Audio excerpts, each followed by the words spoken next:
Hello. Apparently there is no start stream button anymore. I don't know what happened there, but I went straight to live, so that's good. Just checking that we are live now. 10 people watching. Yeah, yep, so live. Who would have thought? It's kind of quiet, isn't it? What do we think? Is it quiet? Maybe I just have the audio turned down on mine. I gave myself like half an hour to get ready for the stream, and it was not as much time as I expected. I was expecting to like drink my tea, no problem, everything would be great, but yeah, didn't work out that way. So how's everybody doing? Volume is okay. Is okay good okay, or should I like boost it? I'm weirdly framed just because I'm up at the top there. Yeah, I'm using my fancy camera, but my monitor is that direction. I could switch to my shittier camera. Let me just, I've been working on.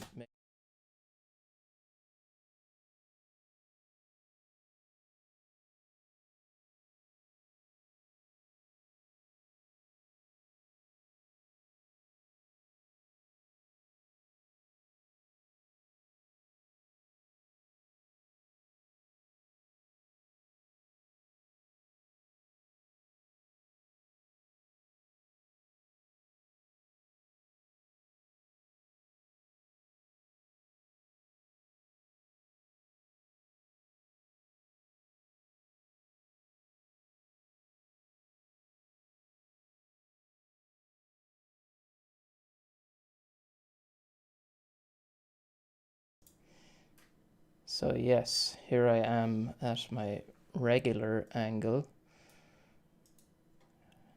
And here's me with my fancy one where you can probably see all the grey hairs on me and stuff. But Logitech main web camera. Okay, let me get chat up somewhere. I'm not going to put it on the stream, but yeah, the reason I went there was because I was creating a new scene.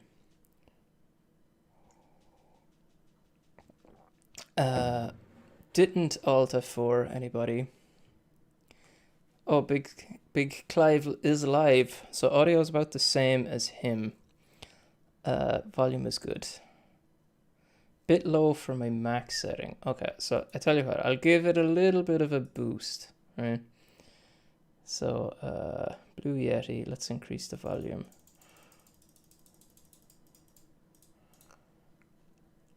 Okay, it's got a little bit of a boost there. So we'll see how that goes. Right.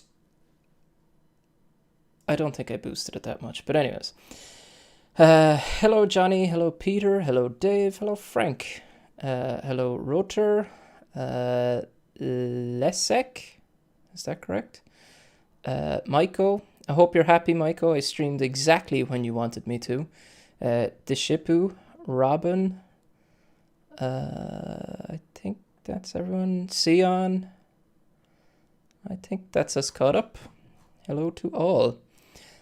My mic is gone again, is it? No, it couldn't be. Because Maiko heard me say that. Yeah, my mic looks fine. Was me muted? Okay. Rightio, folks. It's Leszek. Is that better, Leszek? I'm sorry, Leszek, that I pronounced your name wrong. Jakubowski? Jakub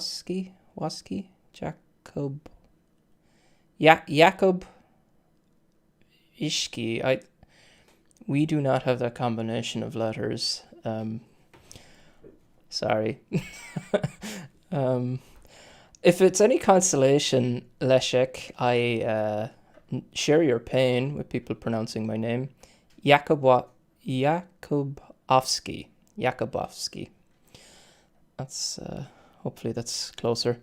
Okay, let's. I probably have a little bit of like getting ready to do, but this is what we will be doing today.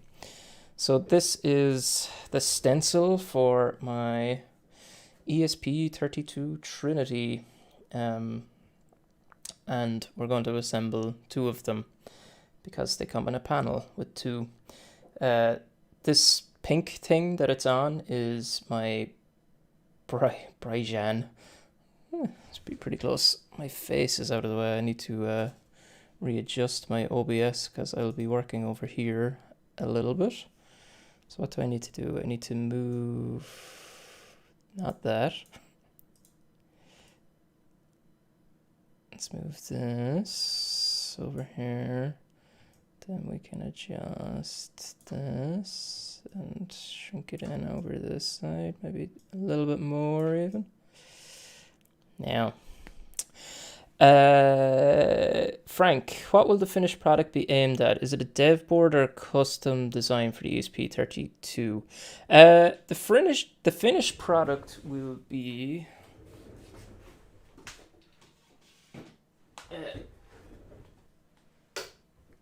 basically a dev board for these matrix style screens. Let me just go big again. These matrix panels. So this is a 32 by 64 matrix panel. They're pretty cheap. Like this one is about $20 delivered from AliExpress, and you can kind of see it there. So that's an older version of the Trinity. So it's a board that just plugs into the back of these and controls it, so you'll be able to draw whatever you want on them. So it's a continuation of shields that I used to work on. Look at this, all of these guys with their focus tricks. I got focus tricks too. Boom. You can also see my camera stuff over on the side there, but let's try that again. Boom. The only problem is I'm gone past the zone of light. Yeah.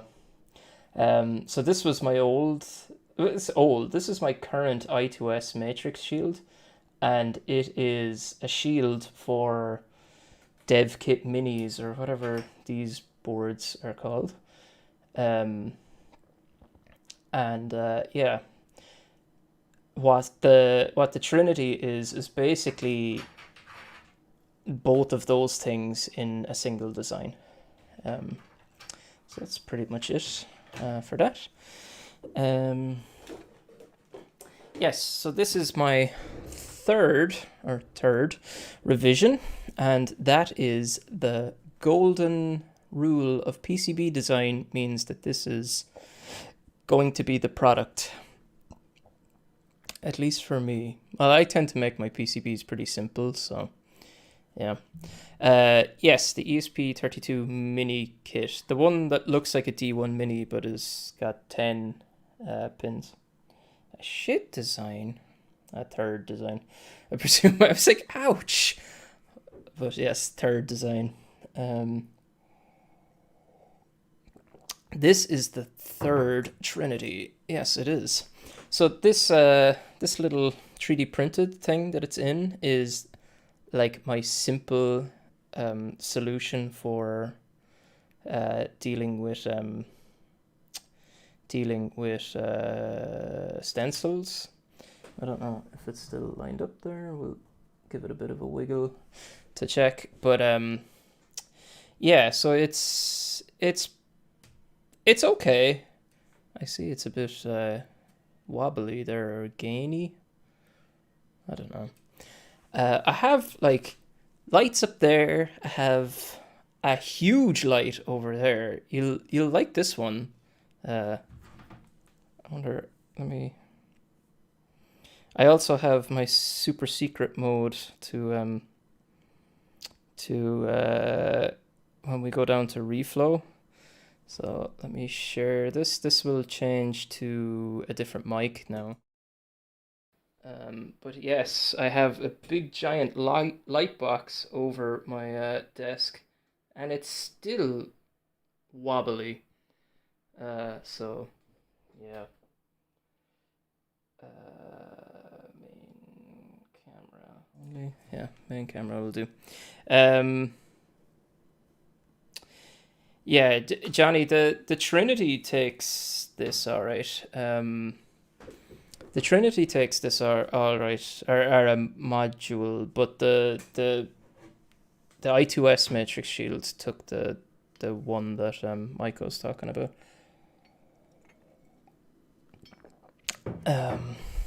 Okay. Well, let's get on to pasting, I suppose. I can actually, before I get on to pasting, let me just. I am going to. I'm going to set up IBOM. So let's do that. Okay, so this is my monitor share. I was doing some weird stuff with this. Let's transform, reset, transform, fit to screen. Okay. Don't fit the screen, so I suppose. Reset, transform. Why would you do this to me? Fit to screen. Thank you. Now let's zoom this quite a bit in. Right, that's fine. So let's open the Trinity. Can you hear me? Yes, you can. Let's open the Trinity ESP32 Trinity.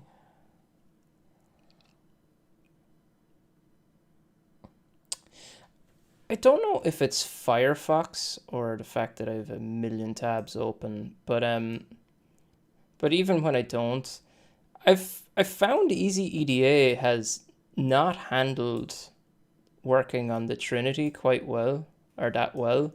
Like definitely a negative for the Trinity. Like, as in, I haven't had much problems with Easy EDA before, but I was definitely noticing it slow down at times, and it's not that complicated of a board. Like, you know, it's still only a 2-layer board, so kind of disappointing. Can you paste a link?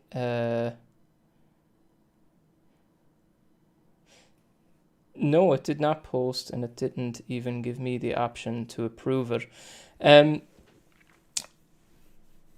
While Dave is available in the chat, could we maybe, if there's links to be posted, to post them in Discord, and maybe they could be relayed or whatever. If that's a problem, Dave, don't worry about it. But there's actually a reason. The days of being able to just like hand over blue spanners to everybody, there's actually a security concern that I won't go into, because I guess if people don't know it, it's better. But like, yeah, the days of just handing everybody a blue spanner are probably coming to an end. So I will like assign mods at some stage, but I won't be just handing out blue spanners all over the shop like previously. Yeah, so what am I looking at here? I'm still looking at this without me. Let's add me into the mix, because why not? What is it? Game capture, display capture, video capture, HD60. Hello, me. Okay, there's me. You could be a hacker, Michael. You could be the biggest hacker I know. Yeah, that's fine. You can't rig. Yeah, okay, so what I want to do is I want to go to what, settings, advanced, maybe extensions. Okay, extension settings. I want to remove IBOM because I'm pretty sure the author of IBOM Easy EDA messaged me on Twitter. Yeah, it was this guy. Messaged me on Twitter there the other day and said, hey, I've released a new version of IBOM if you want to try it out. And I said, okay, let's do it. So let me just download IBOM somewhere. So unzip it. I was working on the robot mower video today. It is going okay. It's going to be half an hour long, which is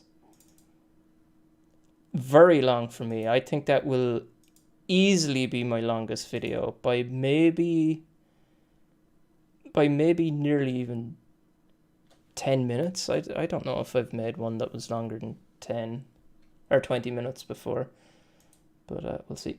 Okay, load extension, select files, not this one, not that one, this one. I presume I select all of them, click open, load extension, boom. Okay, cool, it seems to be enabled. Go to IBOM, launch, all right. Okay, cool. Right, so what this will be useful for is for placing the PCBs.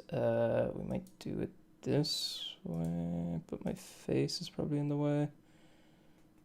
We do not need a front and back, just a front. So maybe it's better this way then. Yeah, looks better this way.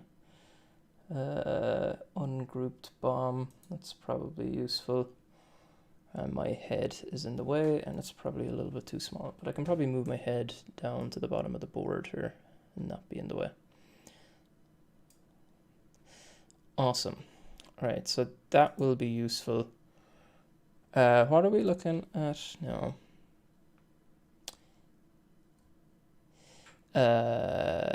Yes, the inner row is compatible, or at least eight pins of the inner row are compatible. Yeah, I feel like I'm always in the way too.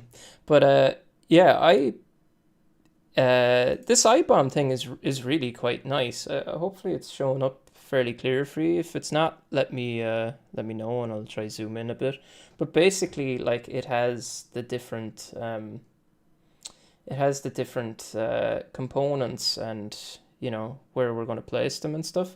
So when we go, okay, it's time to place, not that, because that's not really a component, this thing, we go, okay, yeah, that's placed, and then it gives you somewhere, I don't know where, it tells you like a percentage of what you've placed so far. Is that show crosshair, darken, BOM checkboxes, highlight first pin, sourced, place, darken when checked. Huh.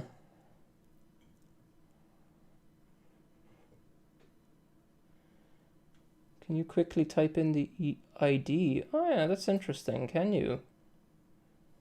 Does that work? Go into dark mode. Dark mode doesn't really bother me a huge amount, but I will for you guys.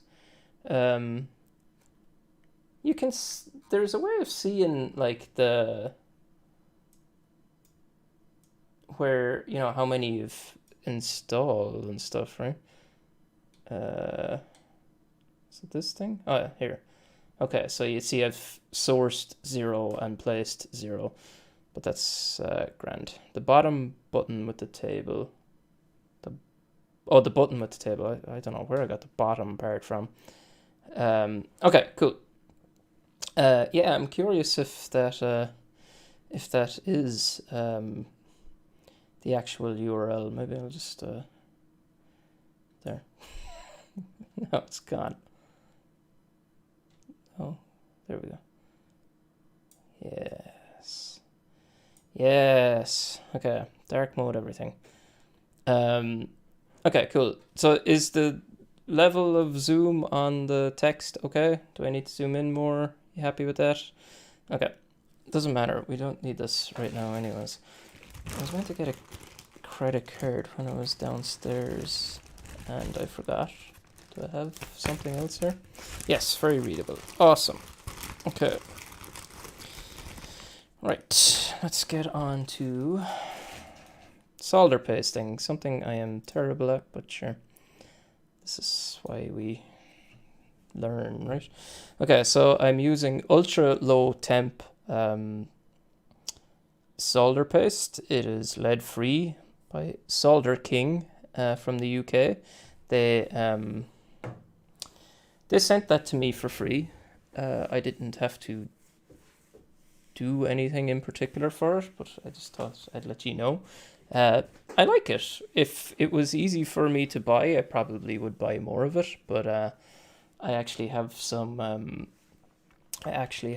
Chip Quick on its way to me at the moment, just because I needed to get more, and with the way things are, it was difficult for me to acquire that. Okay.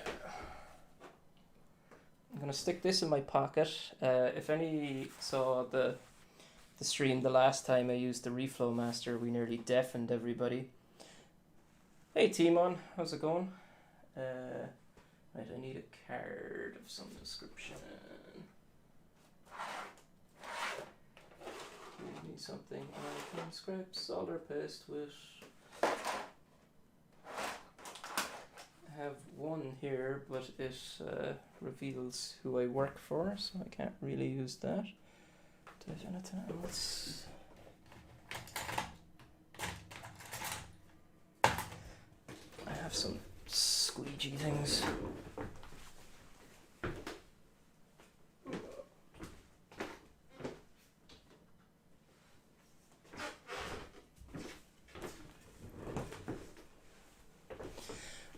Okay, I have never had good luck with this, but I'm gonna try it again.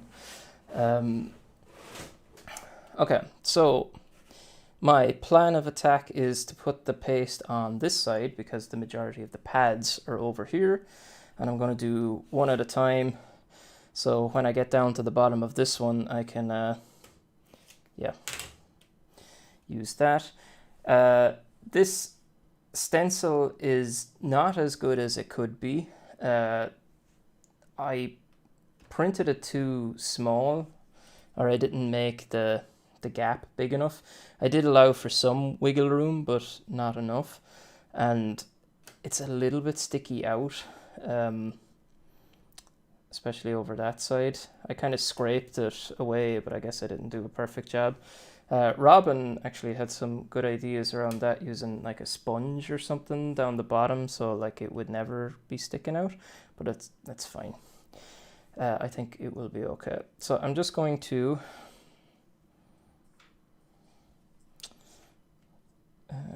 put my paste. I'm going to put a decent amount down.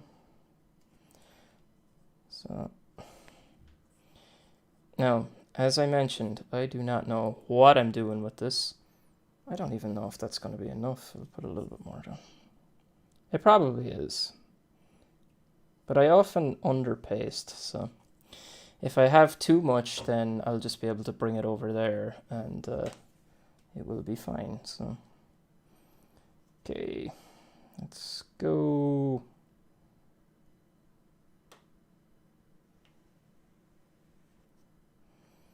I'm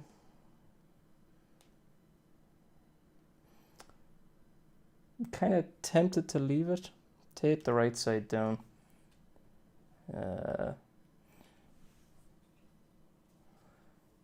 I can do that. I think that'll be okay. I'll put a little bit of tape on the right side.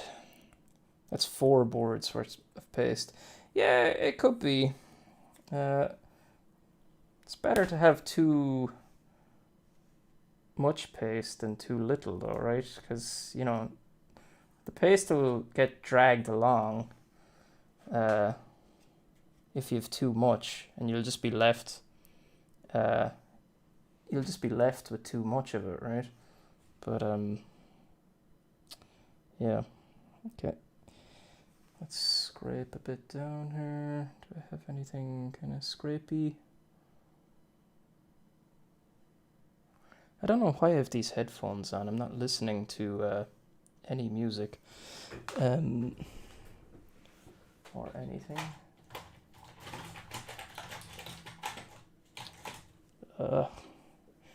Give me something to scrape with. Oh, sorry.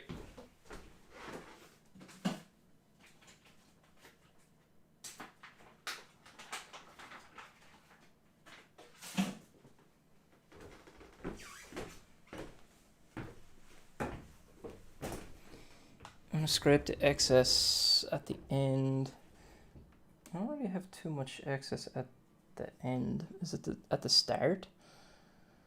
You want to scrape the excess at the end, or you end up with too much on the pad. Okay.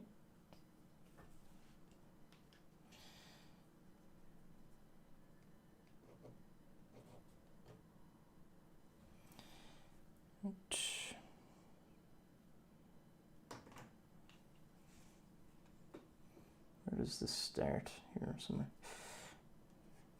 Okay, I'm just trying to tidy this up a bit.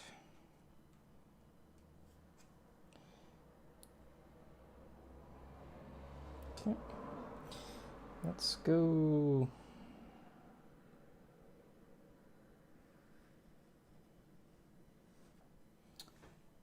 Not great on this side, but I'll go again. Okay, that's probably all right. Okay, let's put that over there somewhere.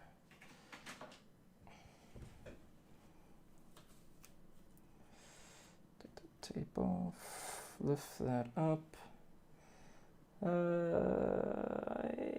It looks okay. It's not great there, but it'll be fine, I think. Right. Which leads us to the fun part now, which is assembly. Right, I have a crappy pump, and I'm going to try it out. And apologies if it's too loud. If it doesn't work out, we'll go to the golden tweezers, but we'll try it out. Okay. I have not successfully got stickers to stick to that, but I think I might need this one as well.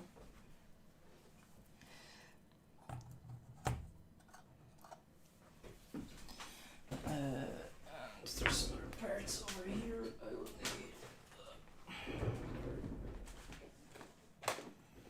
Okay, so what should my approach be? Start with the small ones and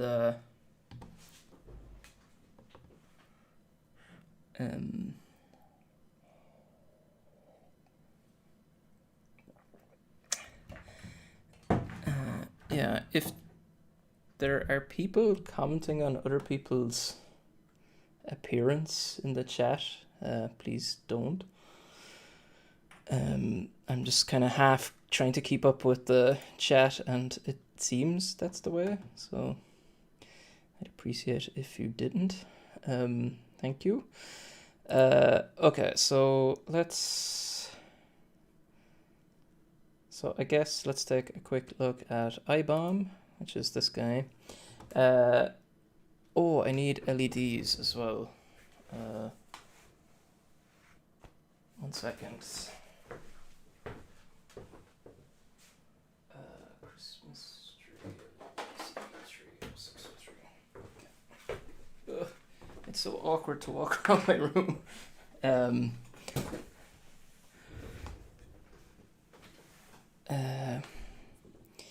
Right. Okay, so what should we go with first? The smallest stuff? Or should we start in a corner and work our way across? What do people suggest?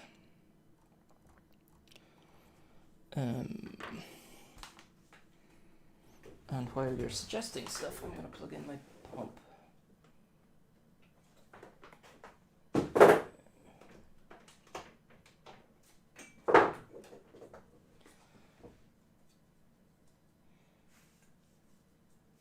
Small stuff in the middle. Nice.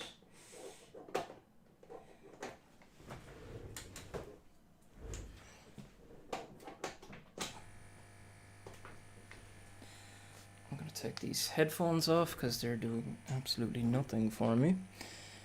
I assume that's not too loud. It sounds pretty quiet over here anyways.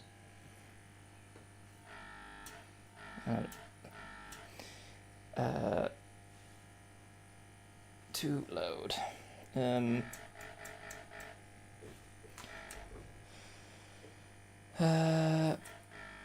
Okay, so small stuff in the middle. Right, well, let's start with the 5.1K resistors. So that's 40 and 41.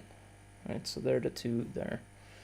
Alright, so let's switch over to Desk Plus Me. And we're going to go with 5.1 resistors, which is this guy. So this is using Robin's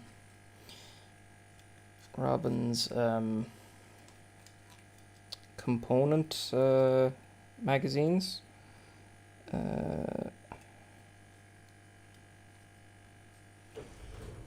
need my tweezers for a second. Sorry.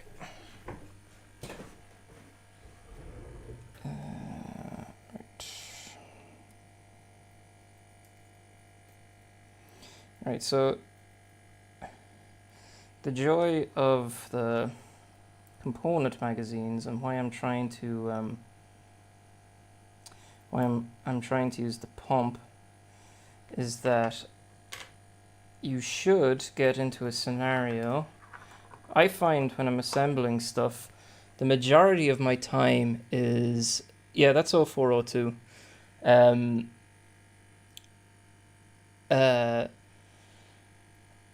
The majority of the time I find when I'm assembling stuff is spent like, the majority of the time I find assembling stuff is spent like flicking the component into the correct like orientation and stuff like that.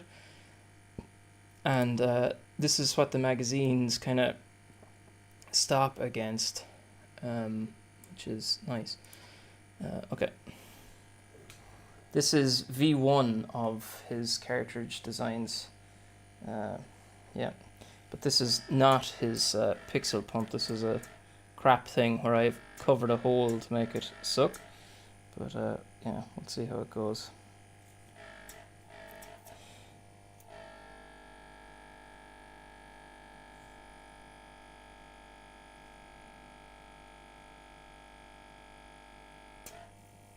Right, that was not the best. I'll fix it with a tweezers now in a second.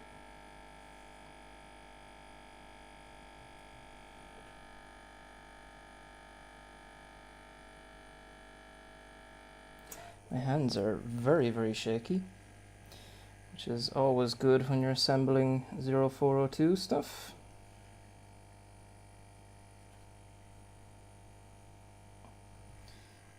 That down for a second. So this has not gone too well so far.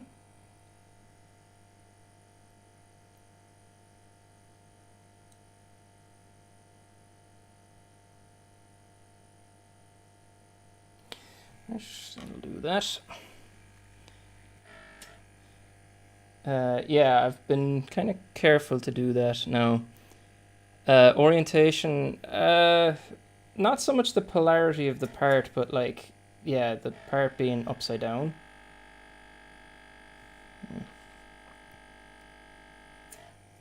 So I flipped that one upside down, but I'll just unwind a few more.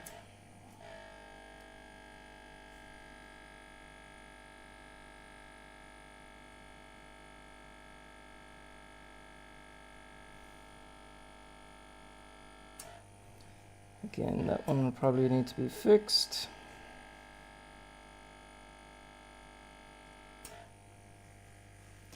Yeah. Now, I want to mention that like this is not the same kind of quality of a thing that Robin will have, and you'll hopefully see in a few weeks how someone should assemble using a pump. Oh, wow. Nice. Looks okay-ish. Move your cartridge to if you're right-handed so you don't have to go over the board to get the part. That's a good idea. I have a few cartridges here. Right, so that's the 5.1s done. So that's the two of them. Let's place them. Let's do this beside it, which I think is a cap. Where is it?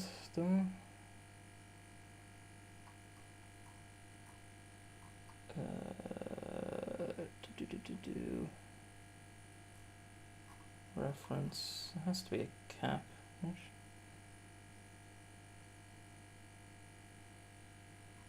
It does have to be a cap, but what cap is it?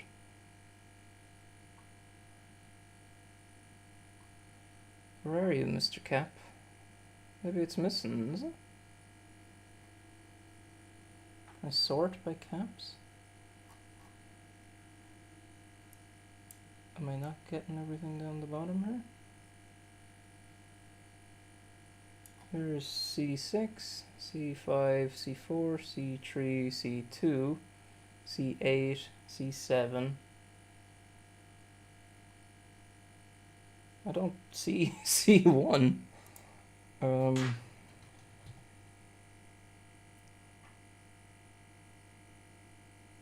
My placement was off camera. Oh,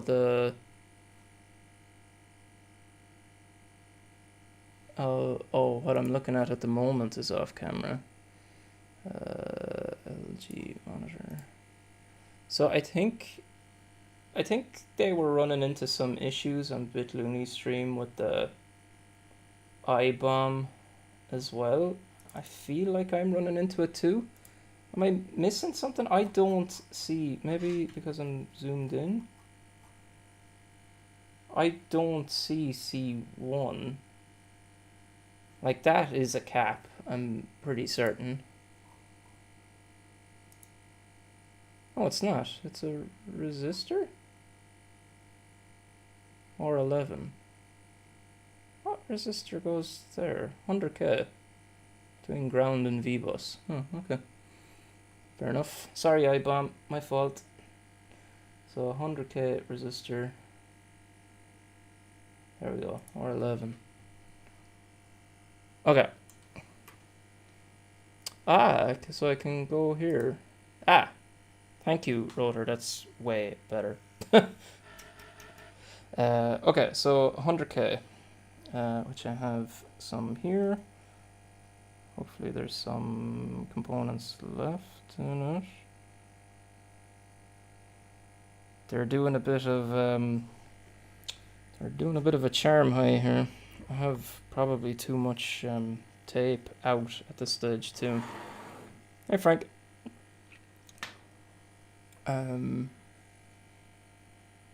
Yeah, ground and V-bus does sound like a cap, but it is a resistor. 100k, so I'm not 100% sure what it's doing. Why actually is this? That's why it's doing the charm high. It's oh no, come back.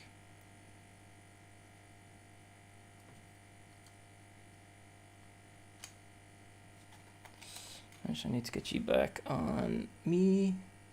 Desk plus me.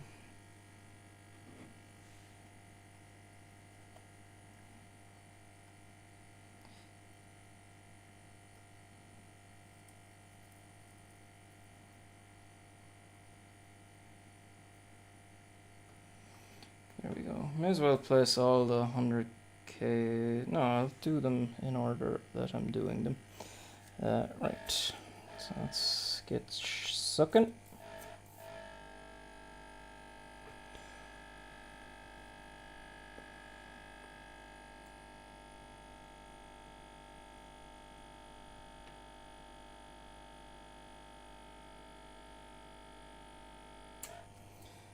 fix that with the stencil in a second. Or not the stencil, the tweezers.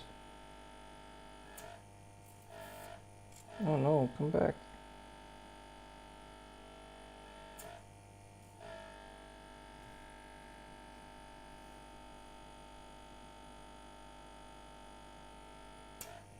Yeah, that one was pretty good.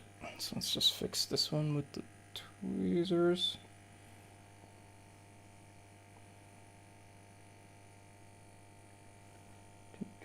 And we'll try not to smudge anything.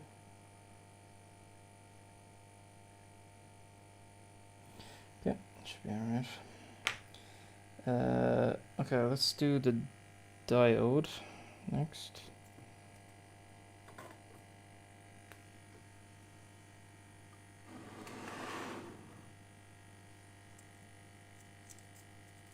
Yeah, Robin was asking me why am I using 0402s, and my answer to that question was because I'm an idiot. It'll be interesting to see if the pump will lift this now with this current nozzle. I think the nozzle will be too small. Yeah, it's lifting it.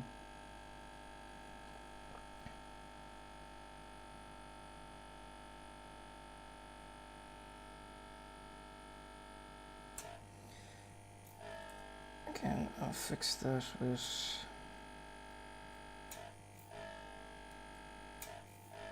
Yeah, this nozzle's too small for... Or maybe the pump's too weak, but either way, this isn't a good solution for this, and for some reason I don't have the cartridge in its holder either.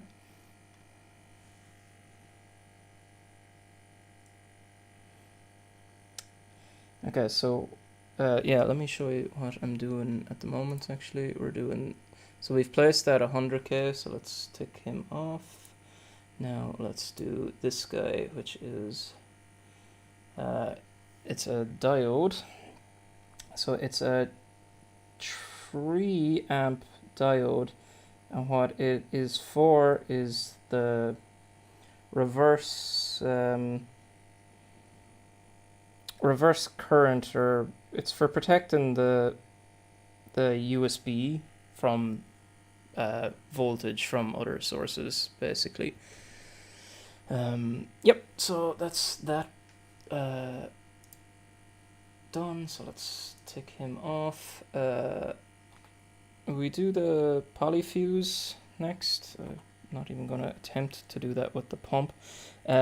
But what is actually interesting, even if you're not using a pump, I find these cartridges are not a bad way to go anyways. So like Xeon's turntable is a good solution for this too, but it stops the whole bag. Bags are killers. Like if you're rooting through a bag to like if you're rooting through a bag to find all the stuff, it just slows you down so much.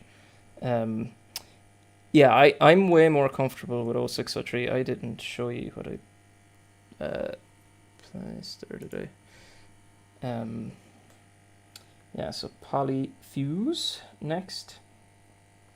So the polyfuse is a polyfuse is a resettable fuse.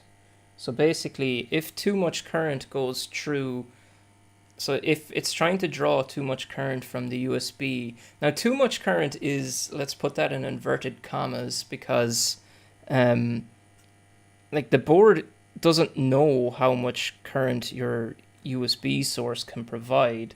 So like if you try provide, if you're trying to power the matrix from USB using 500 milliamp a 500 milliamp thing, that's just not going to work.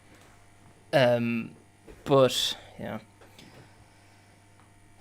I would flip over 0402 parts. So yeah, one of the reasons that I am doing the 0402 is I will get these assembled when if that's where we're going with it. So that will be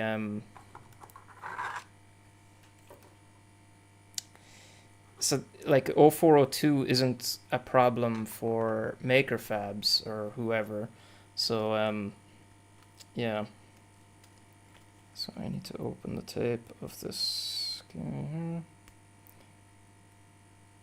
So yes, as I'm sure you can see, I'm not quite prepared. I have most of the components in these magazines, but I don't have them like set up right in terms of like ready to start peeling stuff off and things like that. But yeah. But we'll get there.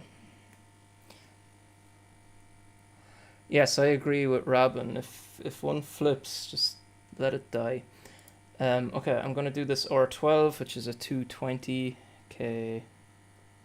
resistor. Get the pump back out for this again. Bum bum. Let's move that thing so I don't stab myself with it.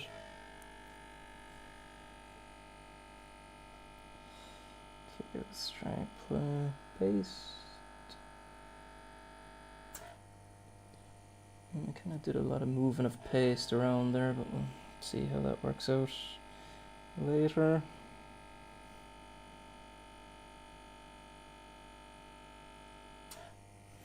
Probably need to start getting a move on. I'm going to do the next two diodes because I have the components here and it's right beside it. Oops. So this is kind of a decision-making point for me as well.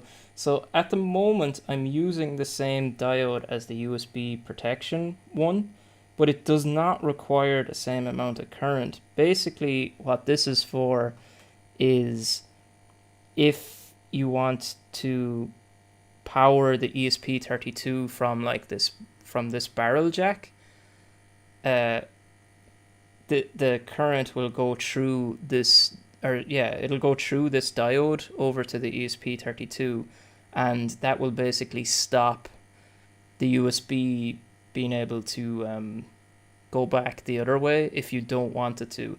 But then there's this diode bypass that allows it to go past that diode.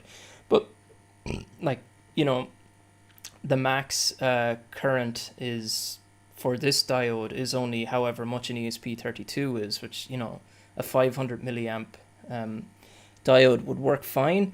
But I'm kind of thinking, do you keep the BOM simpler and just use the same diode? Like, you get a cheaper one, but does, you know, would you pay more by the time you, would you pay more by the time you paid the manufacturing place to like load up another reel?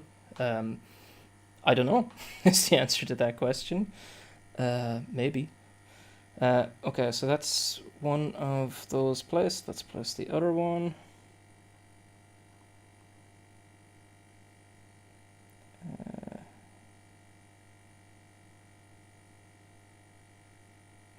Okay, that's good. I have to go diving for this because I did print off 2 more cartridges, but I didn't bring them upstairs apparently. But I should have less bags now. I'm going for an NPM. Oh, no, actually I don't. I have it here. P-channel MOSFET. Just need to tidy it up again. So this P-channel MOSFET is controlled by... Oops. This P-channel MOSFET is controlled by the... by those jumper headers that has the diode bypass written on them. And basically, if the jumper is not on diode bypass, this P channel is working as a switch, and the switch is off. So that will stop USB going to the matrix, USB power going to the matrix. So like the problem is that the matrix can take you know, a few amps of current, and if you're just programming, you know, the board via USB, you don't have a few amps of current to give it. So yeah, that is not awesomely placed, but I think it might do me for the moment.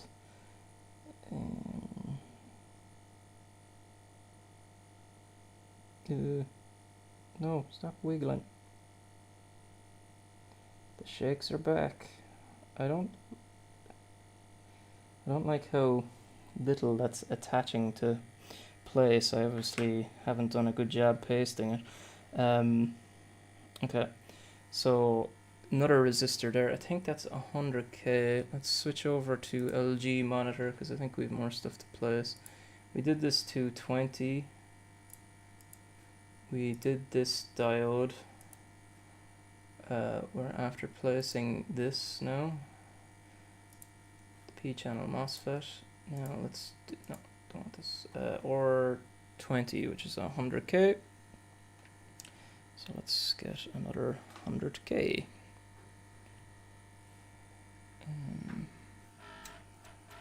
This is a panel, but a panel for me is only 2 boards, because they're quite physically big.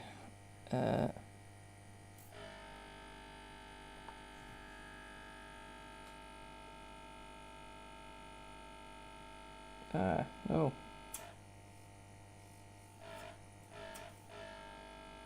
Okay, I gave it one chance.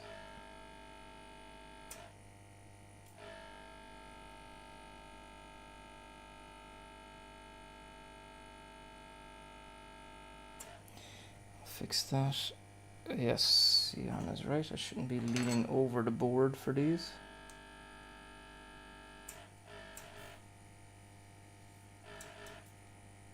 So my suction doesn't seem great at the moment. That's what you get for a cheap fish tank pump setup, where you're using your finger as the pneumatic stopper.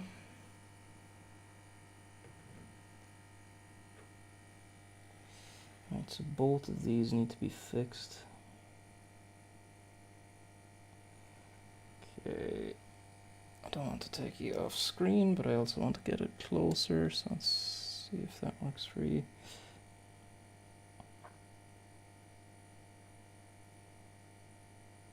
That should be okay.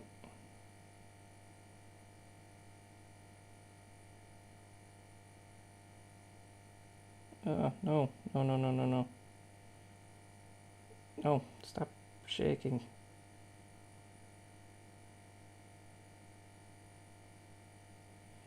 Okay, that should be alright. Okay, while we're over this side, let's do the USB header, I suppose. That poll ended cruel. Well, I think, yeah, either people don't want to watch me, or they were concerned for my health. So maybe they were just all being super nice. Okay, let's get this USB. Oh, this is gonna make a mess of my cutting that. No, it'll wipe off. So like the paste. Oh, sugar.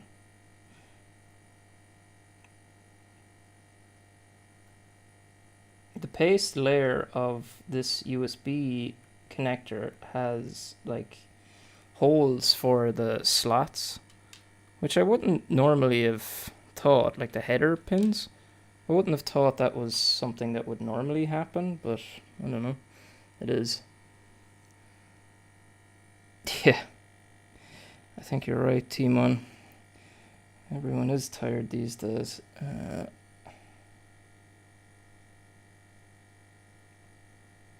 This tweezers is just not quite big enough, so I need to like push it open to get it out. I have a feeling these USB connectors are going to require some cleanup, but anyways, right, okay, so we have most of the board that side done. We need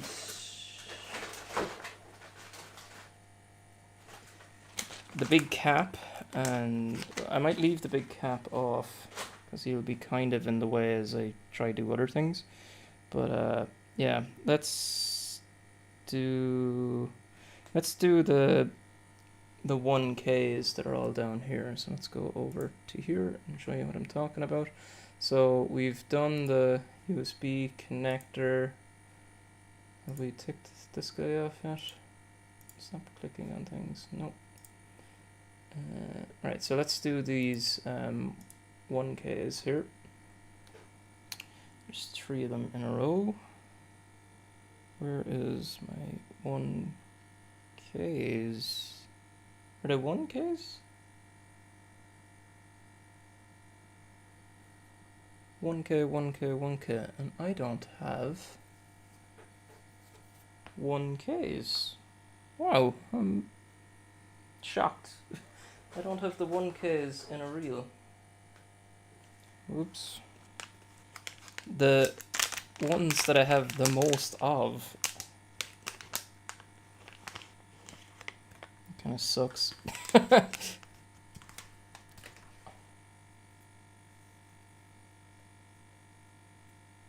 Yeah, I should. I have other tweezers here. I don't know for sure if they're large opening or not large opening, or what's the story with them. I'd nearly repurpose a thing just for this.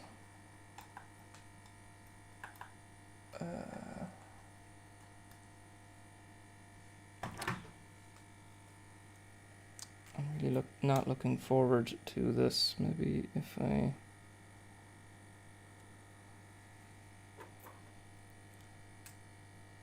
So my problem is that I don't have my 1Ks in.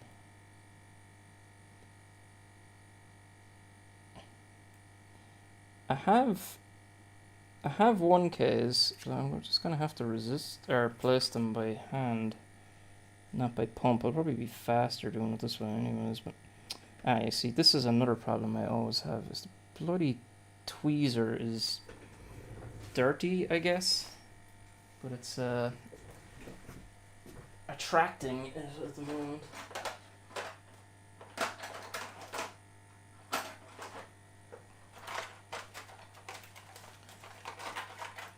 That's my tweezer collection.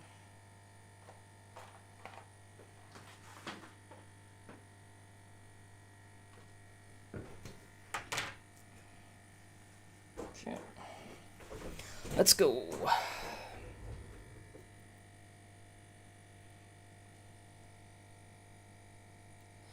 Yeah, I tend to buy like components per project almost. So like when I was buying the other components for this project, I also bought some like 1K resistors as well, just because they're so cheap, and like I can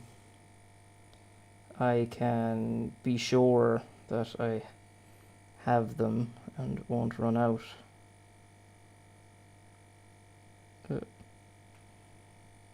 So what I did here was I poured out a load of 1K resistors, and I'm just picking the ones that were the correct way around.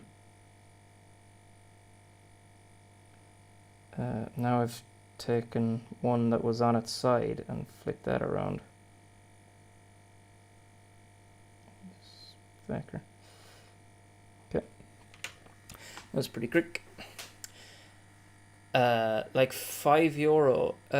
I think like a 1,000 of them would be like €5, if even. Like if you go to LTSE and look up what an 0402 resistor is, let me do that for you.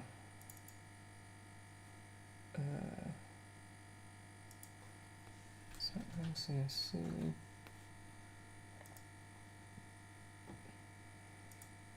Like 0402 one. Actually, probably LTSC's search is not the best. I don't trust that it will find me something if I search for 0402. So I'm in here, 0402.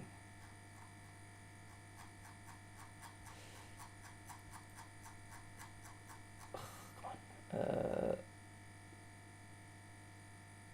1K, so let's just look at all these.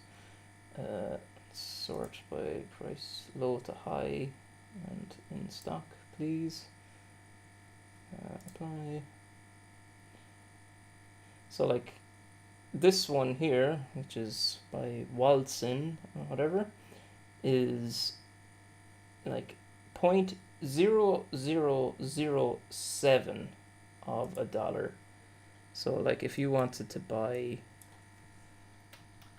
1,000 of them, it would cost you 50 cents, which is a lot. Oh, 0402 1K works, does it? Okay. Yeah, so that's a lot. Oh, you can't see it, it's just below my head. 50 cents for 1,000. So there you go. Right, fine. Back to this.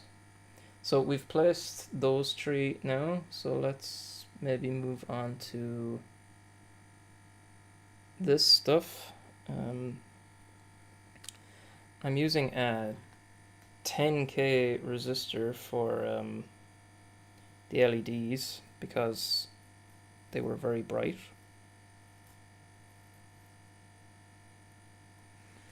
And I felt like a 10K would make them darker. So I'll need 4 in total.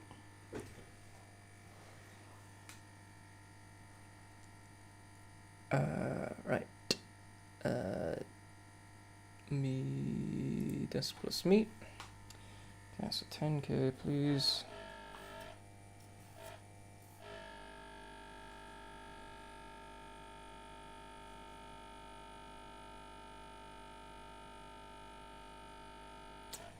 And fix that with the tweezers.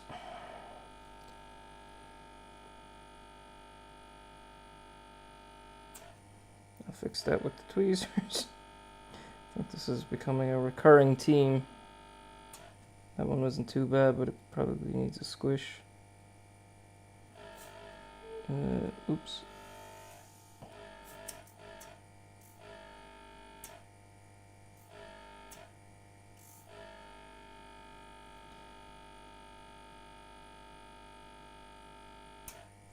That one's not too bad at all. Right.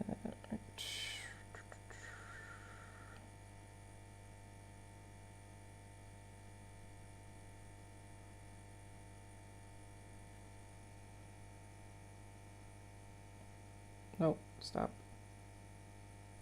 No.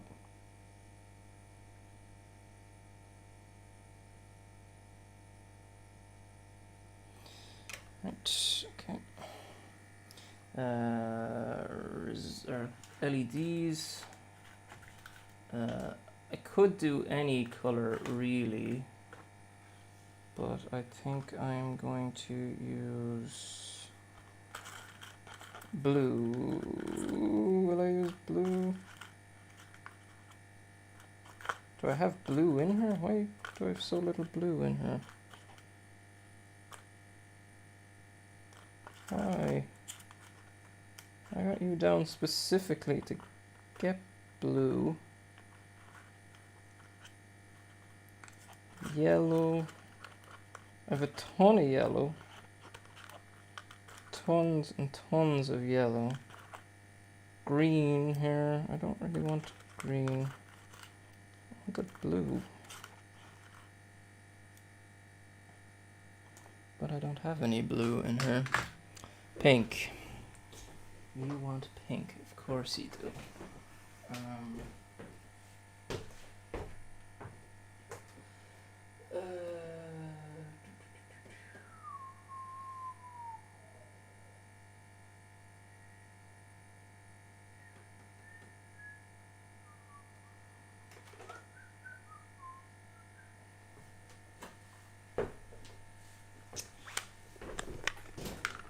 Okay. Your wish is my command. I will put pink on this board for you.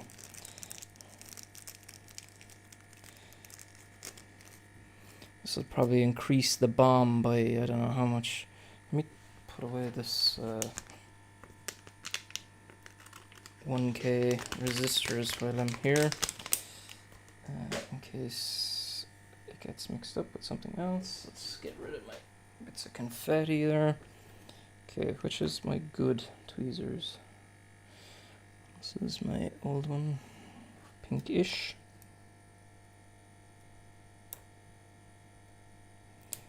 Will I do the power and the? Yeah, fuck it. I'm doing all the LEDs the one color for now, anyways. So let's twist them out. Let's start down here.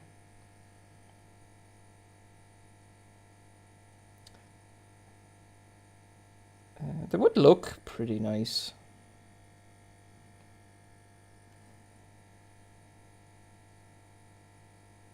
Something different, anyways.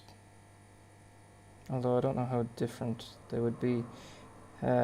Yeah, it was one of the reasons I moved to 0603 LEDs on this revision, was that it gives me more options to what colors I can use.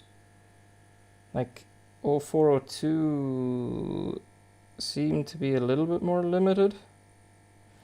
Or, well, either way, I have an absolute truckload of 0603 LEDs from when I thought I would sell like 1 million Christmas trees, apparently.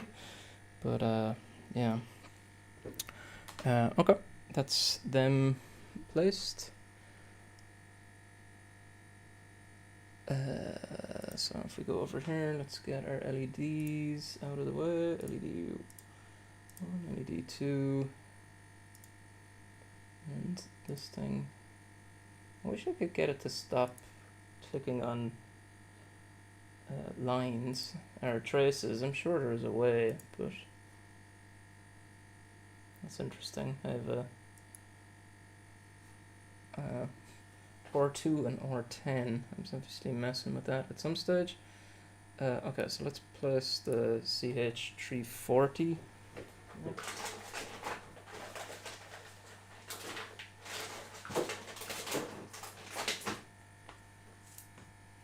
Another one that I have to go digging for, kind of. I think I did this side.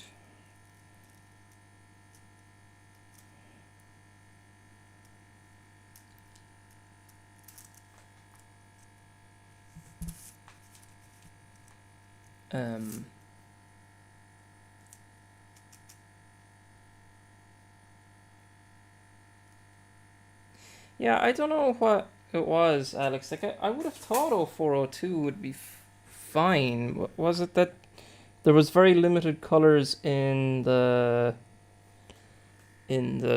placement?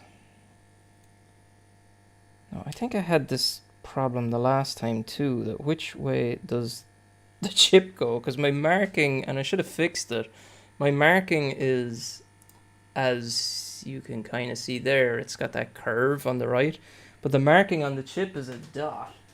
not a curve.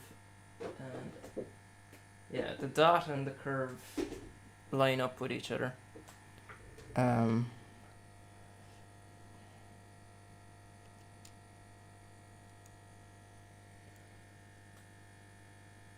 Oh, you haven't missed a huge amount, Morgar, I would say.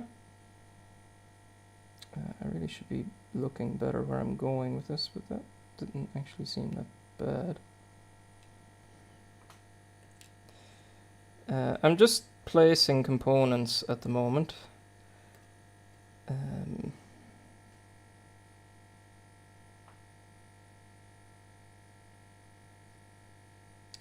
With a very shaky hand.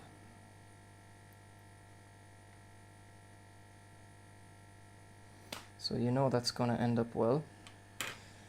Right. Whatever that thing is called. Okay, so let's place that. That's good. This thing, which is the double MOSFET thingy.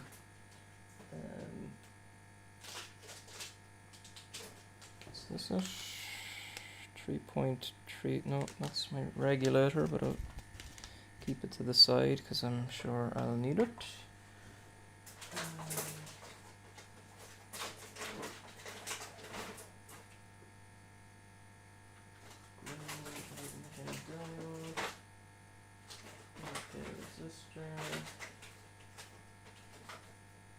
Yes, 2 NPM pre-biased Joule.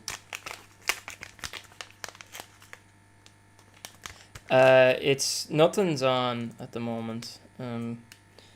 I had planned to like set something up, but I didn't get time. So apologies.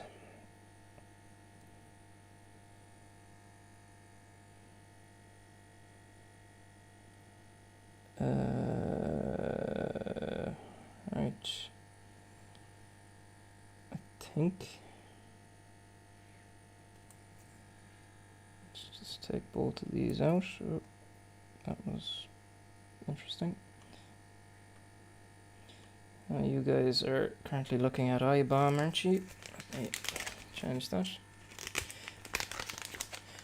It's like the light is still there, but it would be pointing to Bitlumni's stream or the MakerCast, so it wouldn't do anything. Okay, so I've got these two little diode guys, which I can barely tell which is the right way for them, but these are so small. I regret everything. Are these definitely the right part? They look...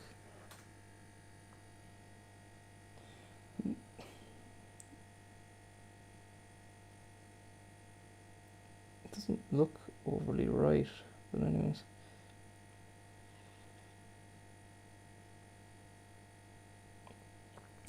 I imagine that will require rework.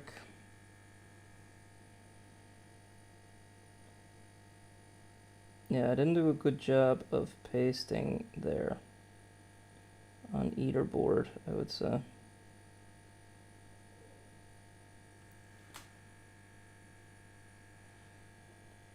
Or placing them.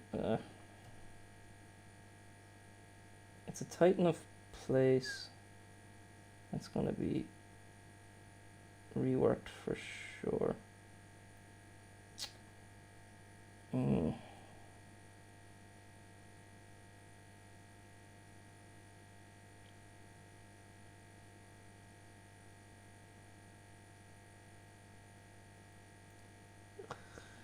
It's not even...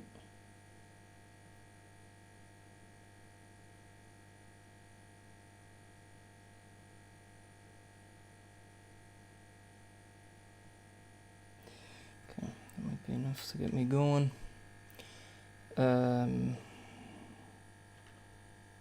Okay, the two caps, I believe. Okay, so let's place them. Oh no, I didn't place the LDO. I placed this thing. What are these guys? The caps, 100 nanofarad. 100 nanofarad are here, not yet loaded into the cartridge, right? Not yet even opened.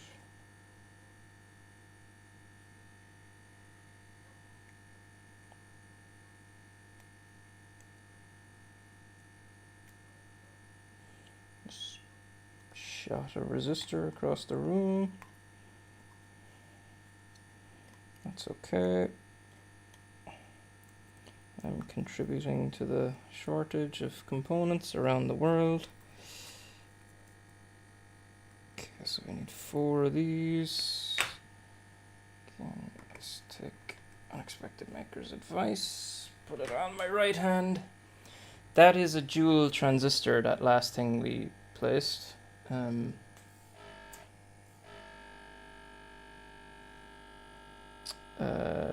Seemed like a good option to go for.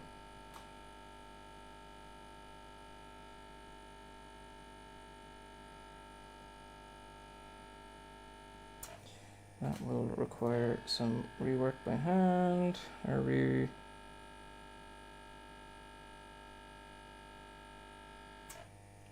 one that will require tweezers.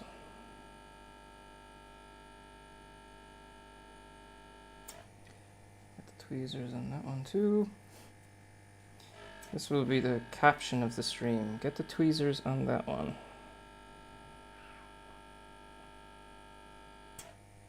There's something fighting outside my door.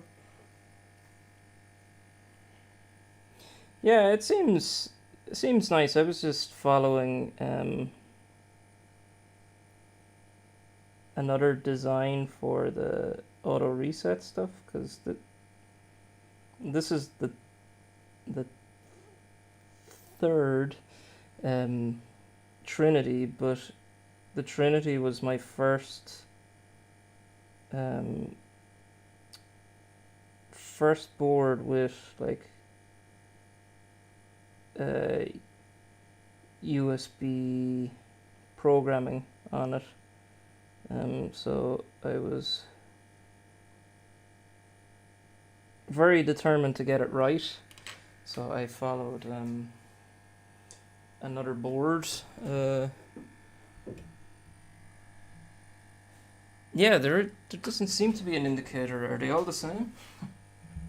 Where is my push button? I have a push button here on a reel too. Doesn't really need to be on a reel, but it's here. I could probably save like some money on the BOM by changing this, because like it's quite a nice button, and it doesn't need to be particularly nice for being just a reset button, but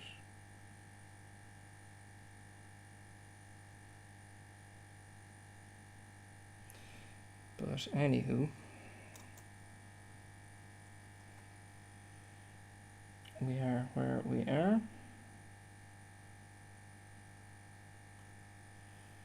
Okay, we're getting there. Not a whole lot more components to... Oh, the package is symmetrical. Alright. Yeah, my marker has it. Sorry, you didn't see what I was placing there. Okay, so let's mark off what I did place. So retrospectively, you can celebrate in my achievements. I placed those two and the reset switch. And I've placed that too. Okay, let's get with these guys. These are both 1 UFs. Okay, I have them loaded on a reel already.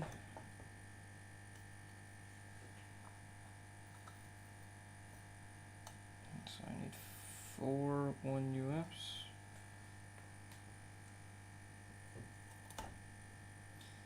at the end of that reel by the looks of things. Yes, I am.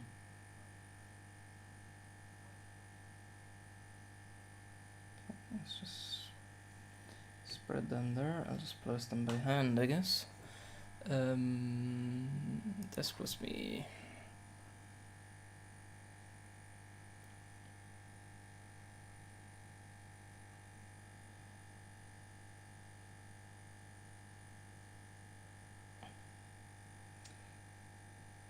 Yes, as I mentioned already, Robin is going to be, if these work, this revision, Robin Reader is going to take some of the unassembled PCBs and he's going to assemble them on a stream using his pixel pump. So that's a vacuum pump that he's been working on. And it will be interesting to see how somebody competent assembles the board. It's like writer with a sharp T, so writer, not reader, writer. Sorry, Robin.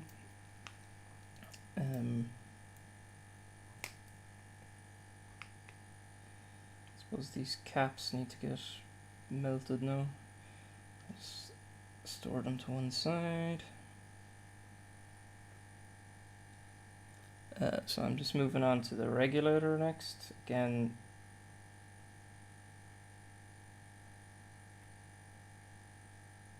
not much point doing the regulator with the pump.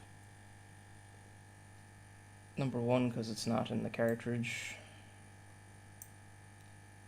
And number two, my pump kind of sucks, but not enough.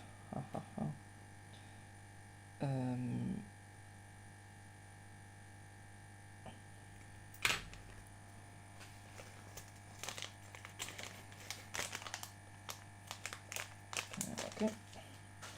Right, we're pretty close now. So we've placed these two. And this, did I place that one? Did I click the right one there?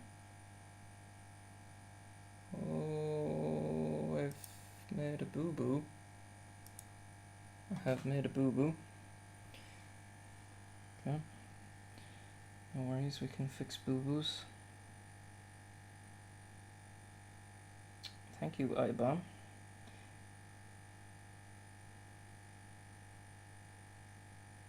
So yeah, again, because I'm not planning to assemble these, I was not worried at all about placing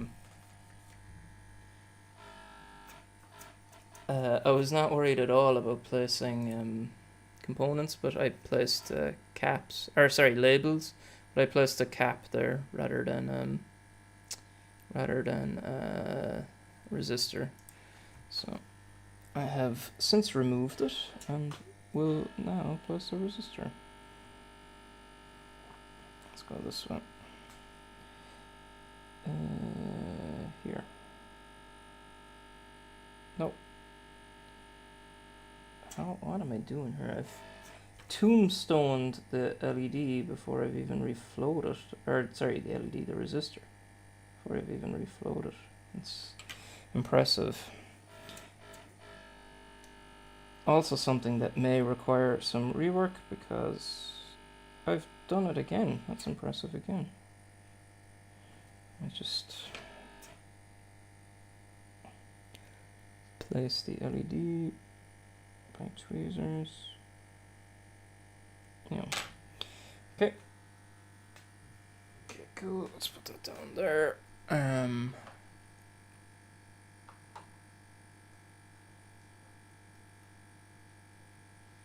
Is it my audio? Is something... I could be talking a bit quiet when I'm not facing the mic. If I am, just let me know. Okay, so that was that 100k resistor. This looks like a cap to me. It's a 1 UF cap. Good thing I didn't throw all those 1 UF caps away.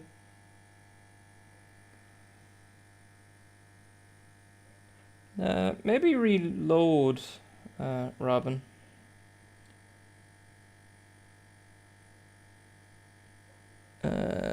Like everything looks okay for me. It doesn't look like I'm dropping frames or anything.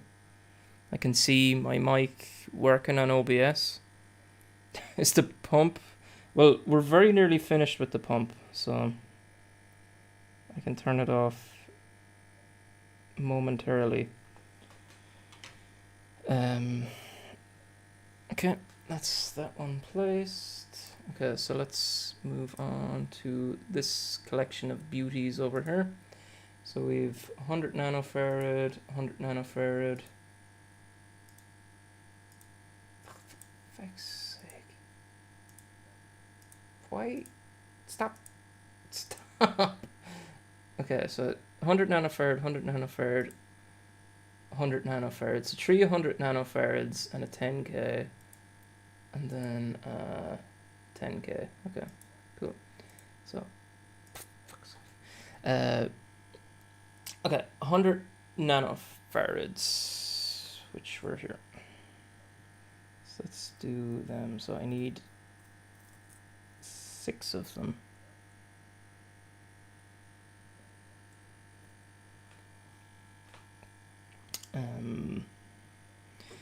Okay, let's move on. Well, it could be because I suck. Point 1 of a UF. How dare they? Ooh, do you have like burner YouTube accounts?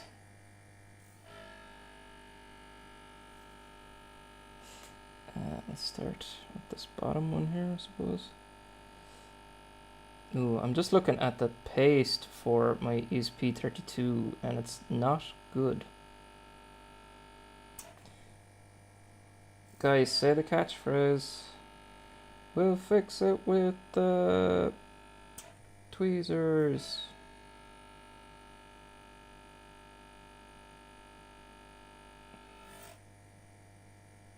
Get off my nozzle.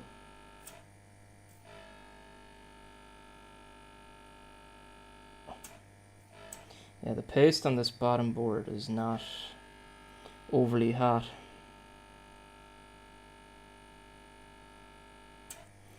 We'll fix it with the tweezers.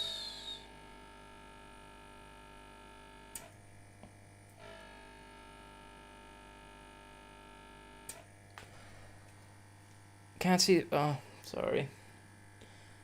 Do you know that the original reason I wanted to work on that YouTube API stuff was that I wanted to allow mods to be able to change my OBS. I thought that would be pretty cool.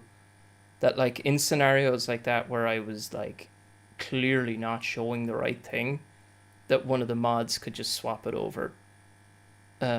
Or at the very least, like flash something, so I would go, oh, something needs my attention. That was the main reason that I started working on the thing. So I will get to that at some stage. Oh, the pasting of these is not great. I think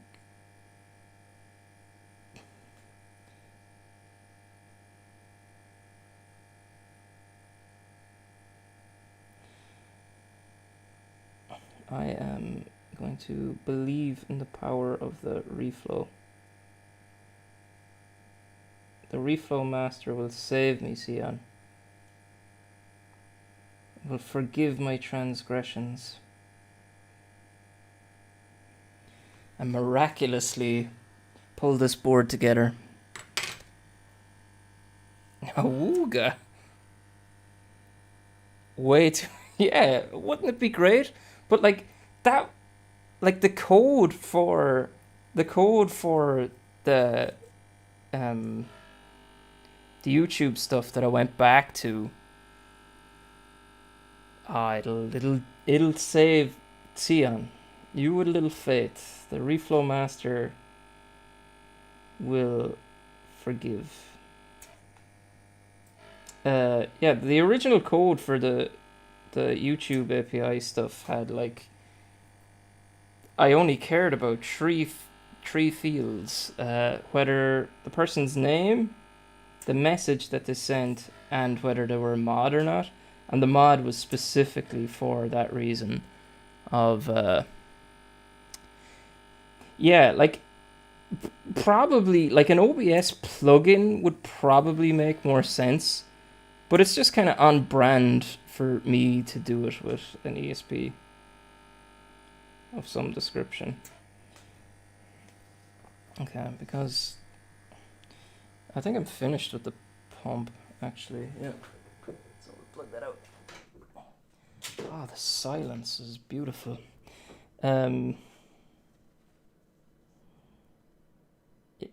Yeah, it actually feels like I have supersonic hearing now.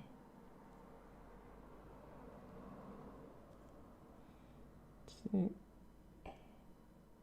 Oh, that paste on this bottom ESP32 is so bad.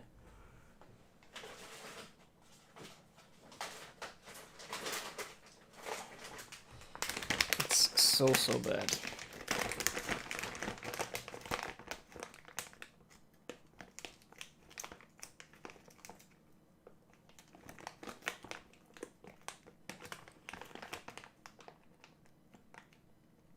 The operator.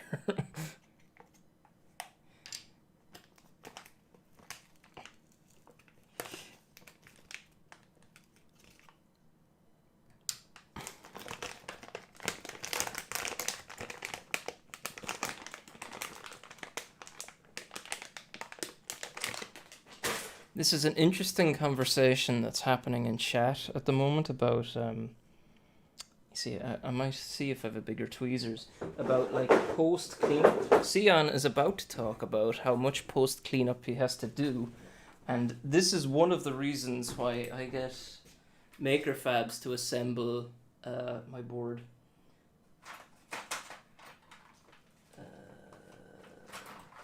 You look pretty wide. Let's give it a go.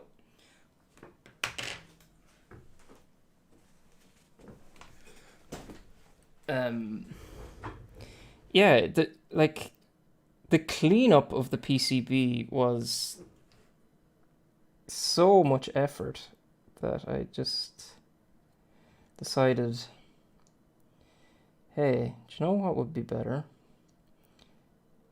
If somebody else did that effort and not me.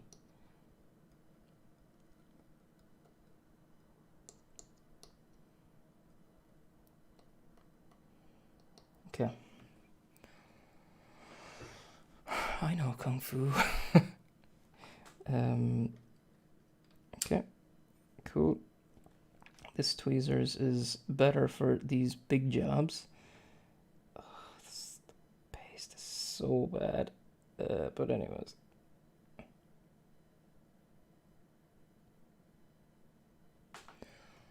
And there we go, everybody. Oh no, the caps. You let me forget about the caps. Did I take them out? I don't think so.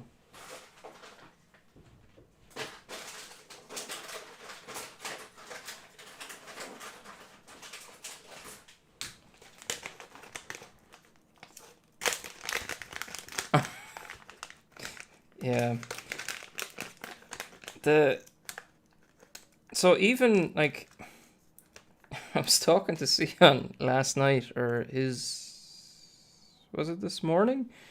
We were talking about the Reflow Master, and like one of the things on my to-do list at one stage was add a drying mode to the Reflow Master, because like after I had put them in the PCBs in for a bath in the, what are those things called? Ultrasonic cleaner. Like I didn't know what was a good way to dry them. Like it doesn't get. done.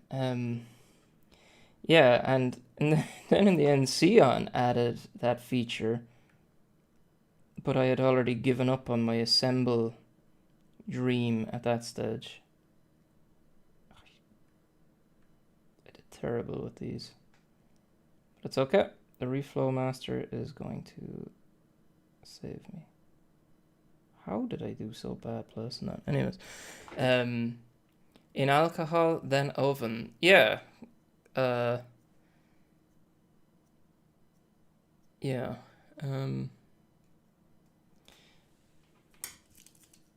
No, never clean PCBs with IPA. These nasty powdery residue.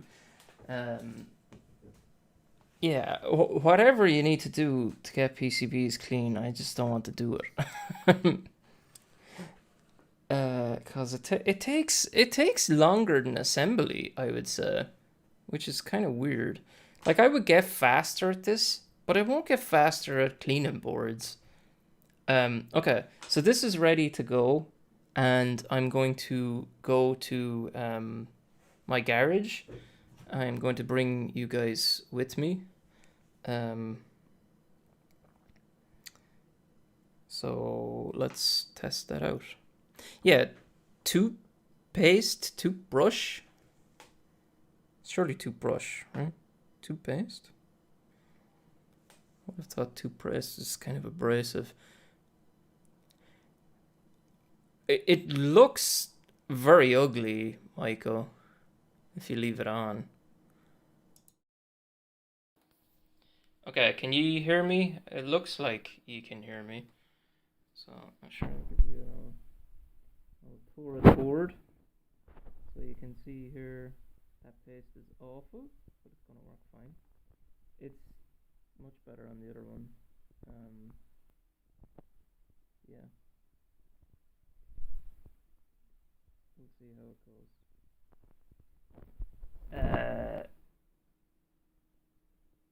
Yeah. So can you hear me? We can hear you via the phone and see the board. We can hardly hear you. Well, what if I'm in front of the camera? Can you hear me now? Do I need to talk louder? Do I need to boost this up? It looks okay on OBS, but bad.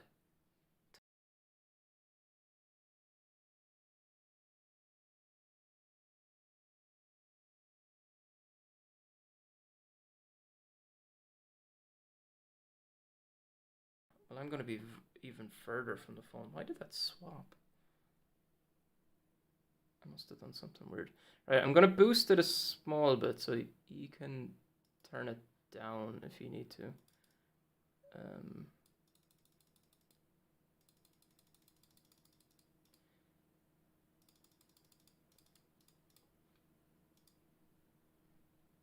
I could have been covering a mic hole with my finger. Okay, so I'm going to go downstairs now, and we'll see how we get on. Oh, that secret whiteboard thing is too secret. Could you go? Come back. Come back. I'm going to mute you and going to put you in my pocket, so I'll be back in like a couple of seconds.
Okay, we're down in my garage now. Sorry about the mess there. We need to go to the recycle center. I'm trying to get the stream up on my tablet, but it ain't working.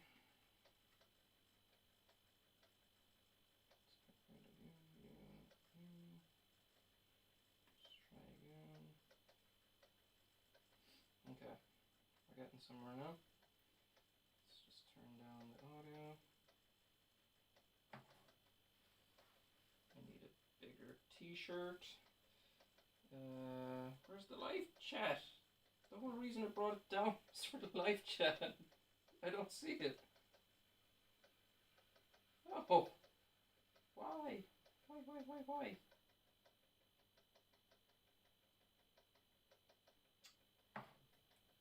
Ah. Okay, YouTube app on Fire TVs or Fire tablets apparently don't support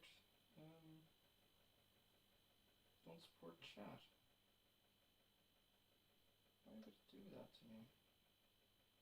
Does m.youtube support it? There's 19 people watching. So is that me? m.youtube also does not support it. Why would it? Can I just request desktop site here? Desktop site, okay. Sorry.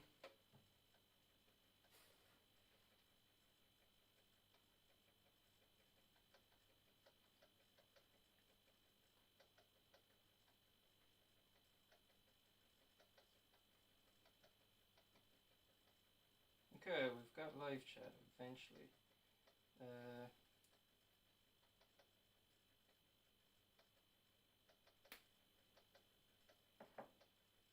No, YouTube do not want to send me notifications. Right, tape on this thing because it nearly deafened you the last time. Right.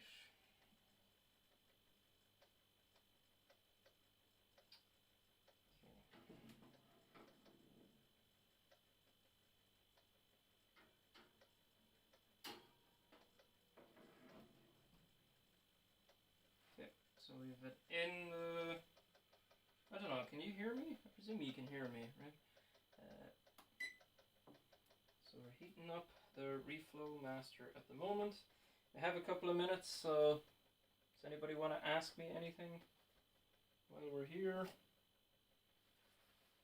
Twiddling our thumbs. My phone is on my bike at the moment, which is kind of weird. I think the chat's up to date, but I don't know for sure.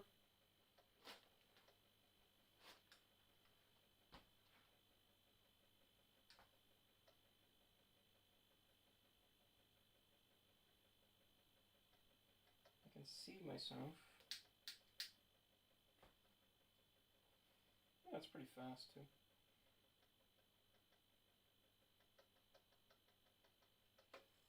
Oh, so now to help the reflow master warm up, if I turn on the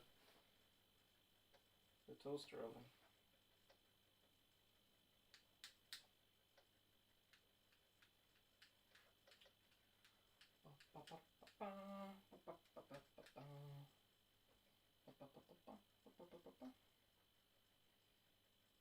Singing a song. Is there any audio? There is, it's quite low, but I can't do anything about that now other than talk or loud. So I will try talk loud. What's the green spot on the wall came with the house? I'm guessing it was some color testing, but not by us. This garage needs paint. It is the only room in the house that doesn't have wallpaper on a wall that's not tiled. So yeah. So it would be the easiest to paint, but we don't have a huge amount of interest in painting it right now. Would you like to ask any other questions? I'd show you around, but it's an absolute mess. So, no. My 3D printer is over there. It's not putty, it's paint. And you can see that they were kind of splodging a sponge or something. It was like they were cleaning a brush or something, which is kind of weird.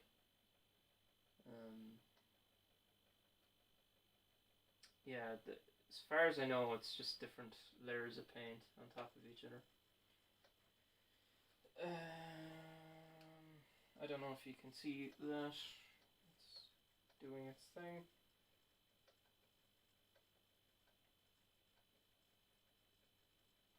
Can you not hear? I can hear myself when I turn on the audio of this thing. It's not that loud, but it's something.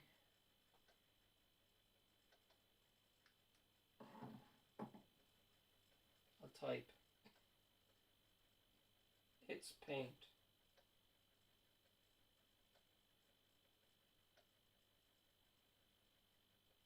And you know it's me because it's coming from the real me, not that fake lock and load me. But I'm also not an admin of this channel, so...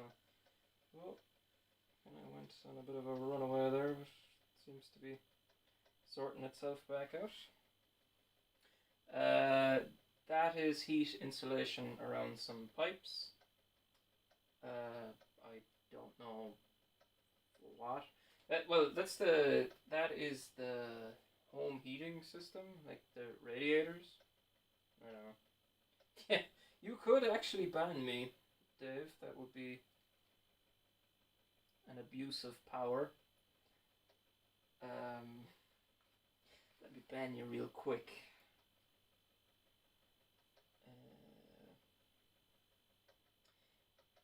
I assume it's probably as much for stopping people burning themselves nearly as heat loss, but I don't know. I suppose copper pipes are good conductors. The oven is currently at 148. It's following the curve pretty good. It's gonna beep now. Hopefully the tape will stop it. So maybe you want to turn down the volume.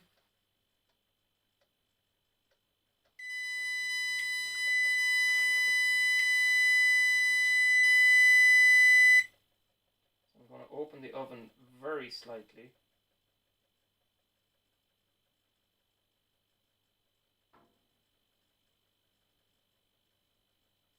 Was it loud?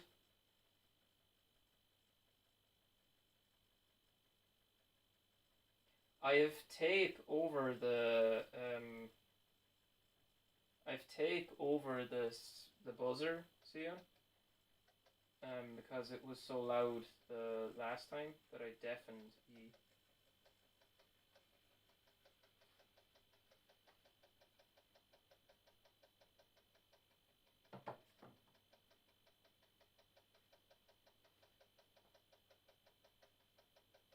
Or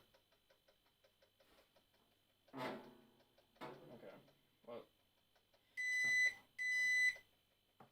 so we followed the curve pretty good. Up till when I didn't dump the thing open. I don't know, am I going to... Maybe this was some like experimental build, if you remember right. So I'm not on released code, I don't think. So like a bit squiggly, but you know, we followed it pretty good right till the drop off at the end there. So I don't think the reflow master is broken. Give it a few minutes to chill. the actual sound is wrong. Yeah, maybe I might, as I was saying, might update to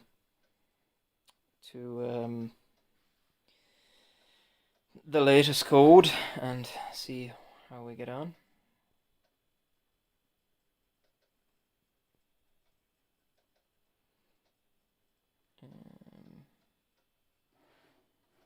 I don't think there's much point putting it back. Some RF interference. I don't know what that could be.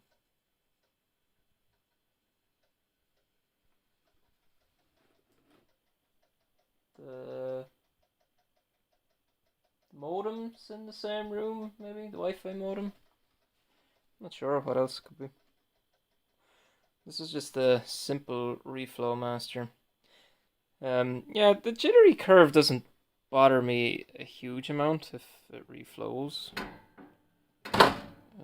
Which I think it does. Right, I kind of need to... So I don't know what you're seeing at the moment.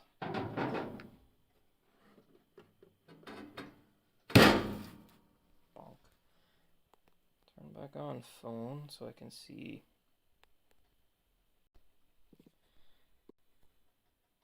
My wife, I can hear her wandering around.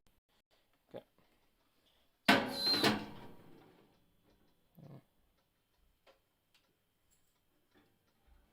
Just bringing the dogs out to the toilet. One of the dual channel things did not reflow properly.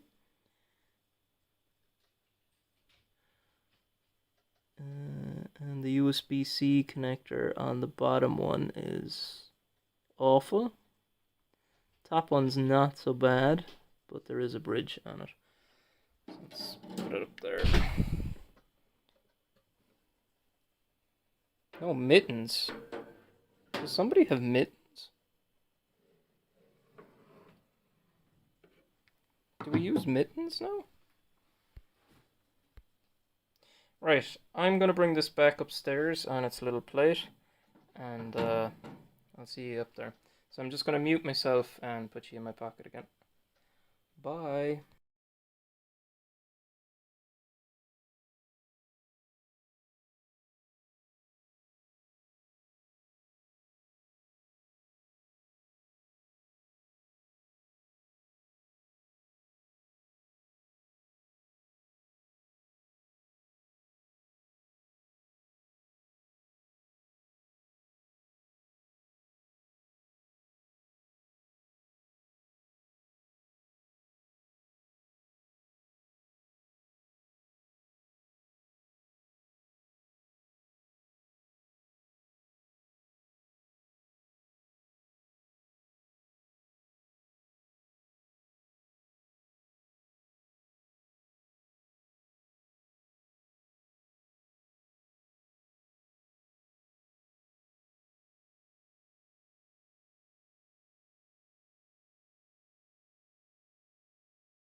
Hey Bob, don't have that set up.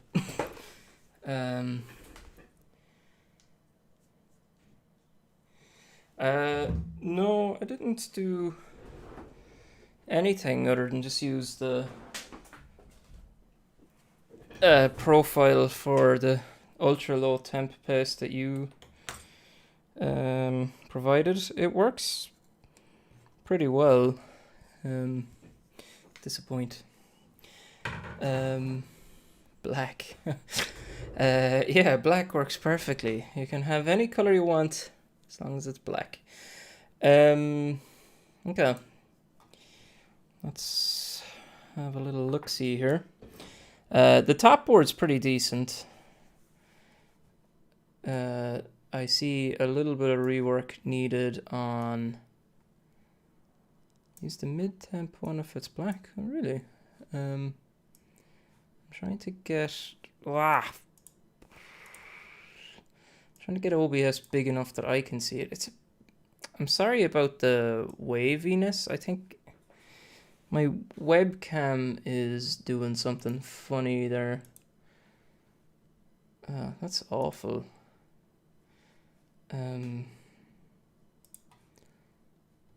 It's like the gain is too high or something. It's still wavy even when I lower the gain, and it's getting really dark.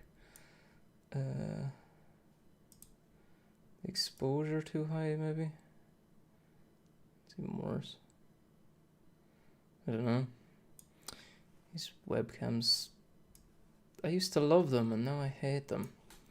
When I move office, I will to the other side of the hall. I will get some form of fancy camera set up as my down camera. It's so much nicer. Yeah, I don't know if you can see that well. I have my microscope, but it uses the same capture card as that. So I'm not going to get it. I just need to set up this other scope at some stage. Right, so there's a bridge there between those two pads, and other than that,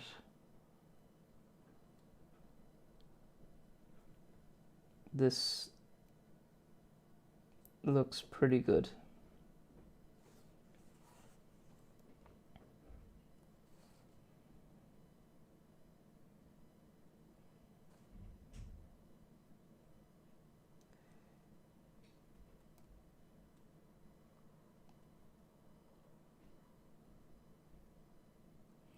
Yeah, other than that, that looks pretty good.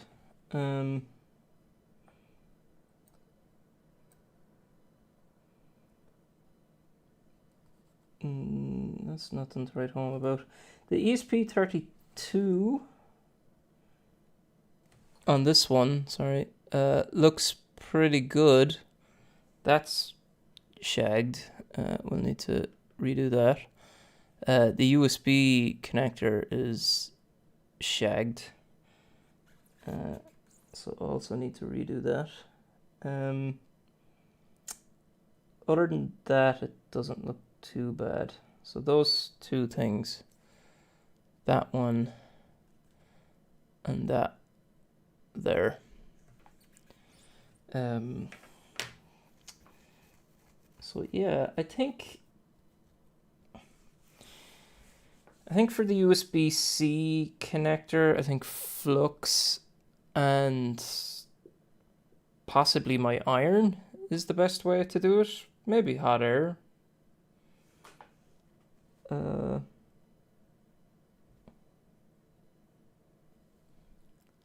Yeah, you can see it there. There is a bridge. Bridge too far. I think. Oh, if Dave Darko's going to bed, who will mod us? Good night, Dave. Solder wick. Yeah, could do the trick. Solder wick could do the trick. I absolutely suck at using solder wick, but it could do the trick.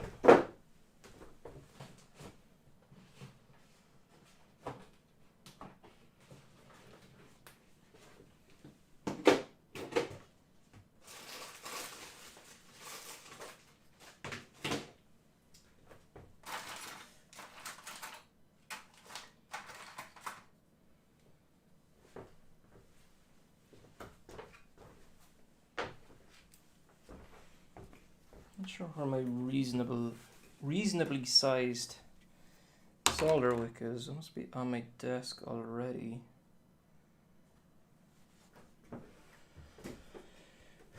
Where are you, Solderwick?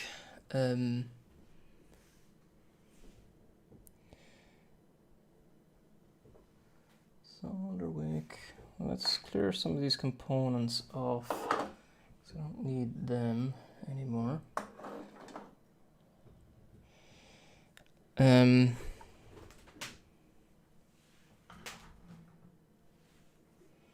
Right, I have a question for you as well. Do you want to... Let me see if I can find the right USB cable before I finish this question. Do you want to use the TS100 or the TS80P for soldering?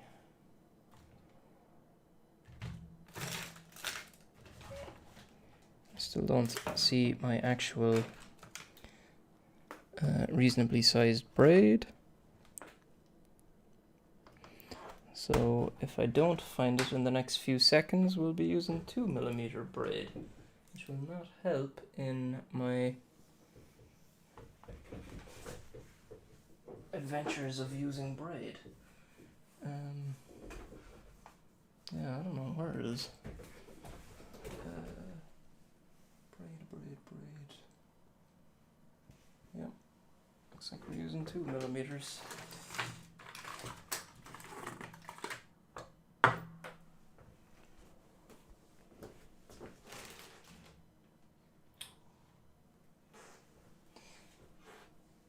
TS80.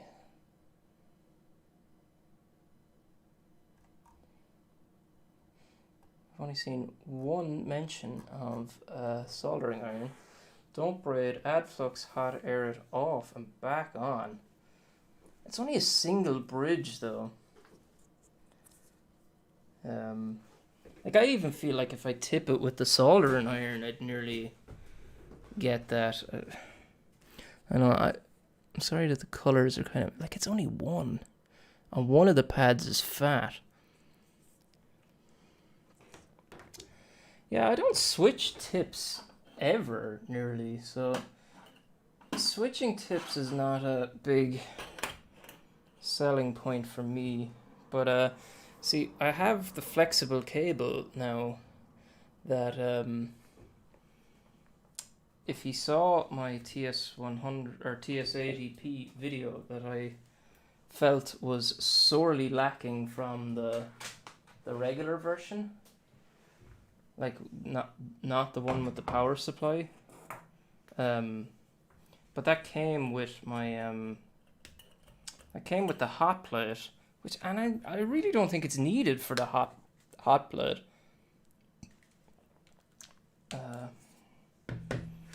Alright, so let's get, all I have is this crappy flux as well, but I've bought better flux, but it's not here yet, so what can we do? I see how much flux Louis Rossmann uses. What am I, made of flux? I think Louis Rossmann would probably eat me if I was made of flux. This stuff is probably not as good as he uses.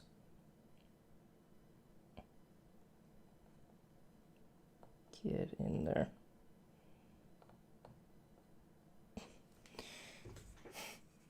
Pretty sure it shouldn't be this gooey, but anyways. I don't... That's his flux. Yeah, I presume he just, like, white labels something. I presume he doesn't mix the flux up himself. But he could, for all I know. Yeah, that won't help with the stickiness of my... Shy, can you get a bigger syringe? Maybe. I can try. I'm after buying smaller fluxes, but again, they're not here yet, so... Okay, let's turn this bad boy on. Let's get my... He uses Amtech, does he? He sells it, but yeah, I presume he to make his own. Hey Larry, how's it going? Okay, let's get the soldering iron in here so I can see what I'm actually doing.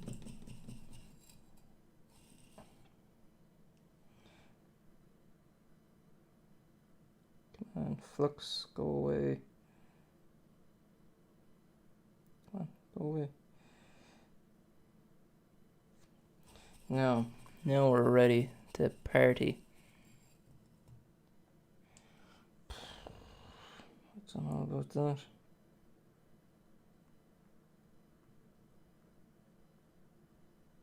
I think I got it. Yeah. I don't know if you can see that, but it's sorted there.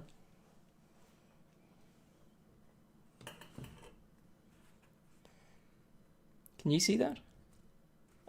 I'm really sorry about that. Like, I've so much light. I don't know how it's as dark as this. Like, I'll put on even more light. It's just that it's so bright. Not for me, but like, it's such a white spot. Nah, it didn't. See, no way would it. It wouldn't do that to me. I don't really have anything good to clean this off with. Like toilet paper? That would be very, I don't have IPA here, actually. Either.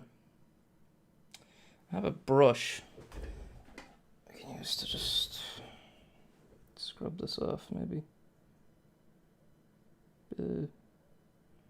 Yeah, sure. Oh, it's so gooey. My beautiful board. This definitely needs a bit of IPA or something. I know Sion doesn't like it, but it's pretty bad. What does Bob say? Bob says buzz it out with a meter. I need to clean it off first. It was better before. It was better before. I need to get IPA. I'll be back in a second.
Oh, something is freaking out. Okay, it's my webcam. Interesting. Okay. I got my IPA.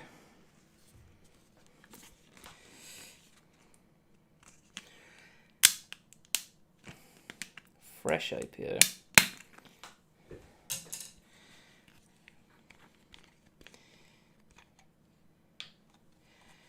I'll pour a little bit into the soup tub.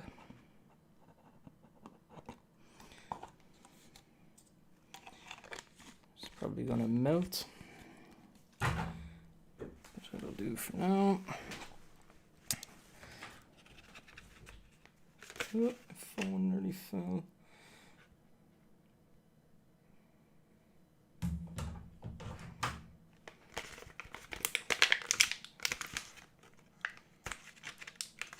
Yeah, when I came back I saw it was like that too, and when I'm after pulling it out it seems to be a bit better now.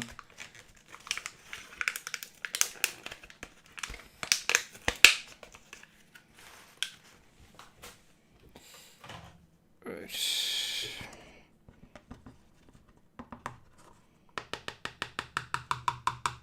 Should I use the actual brush? No, I'll use this toothbrush.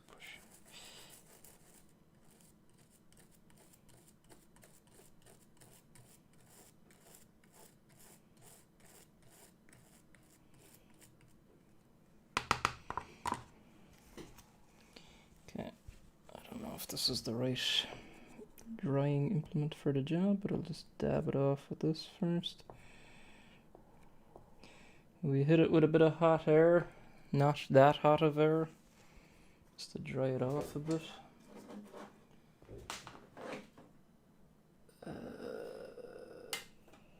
That's too hot of air. Way lower, please.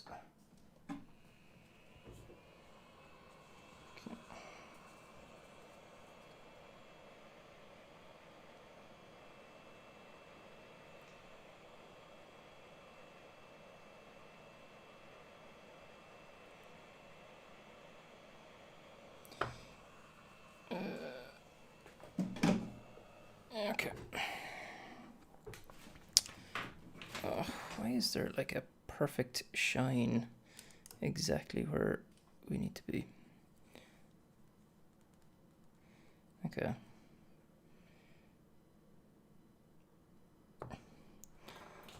It probably needs... Ah, stop. Why, webcam? Why?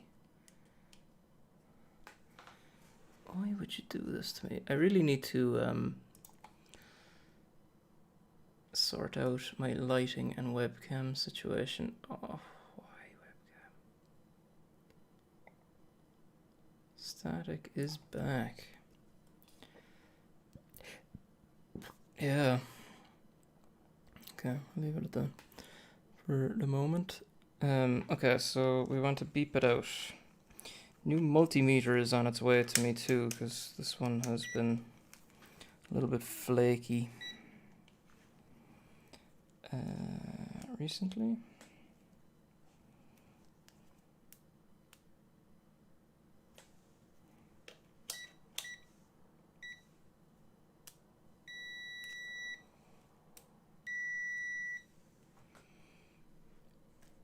Okay,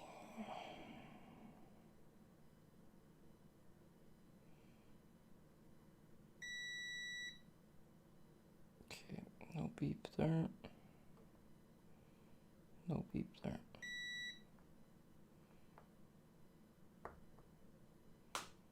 Okay, I think we're good. Right, I think this top board is donezo.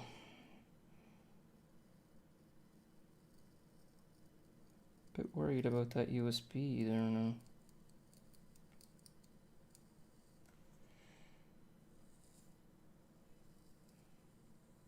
Shouldn't hit it.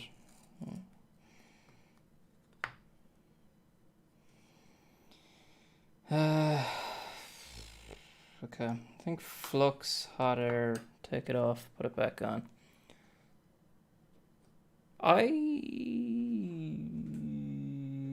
that I use regularly, I've like 2.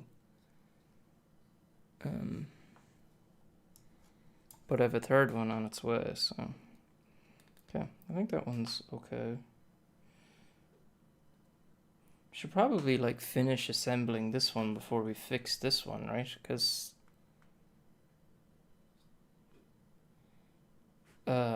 like if this one works well, then we know this is just an assembly problem.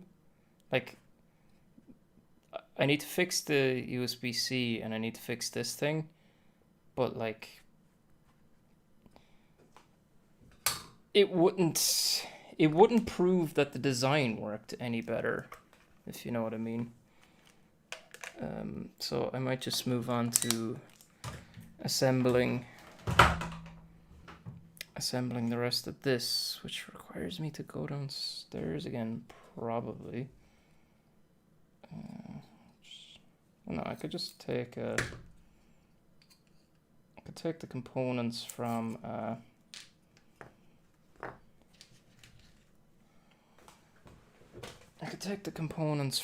kit here. Let me just tidy up my desk a little bit. Right. So on the top, we will need to assemble this. We can do the LDR, and we can put those on as well. The red and black screw terminals. And then on the bottom, we need to do this one. This is the Bob connector pins here. Bob, they're for you. You've even made the silk screen for Bob. What the purpose of those is that pin, I think it's 25. Pin 25 is one of the default pins for the I2S matrix library, but it is a DAC pin.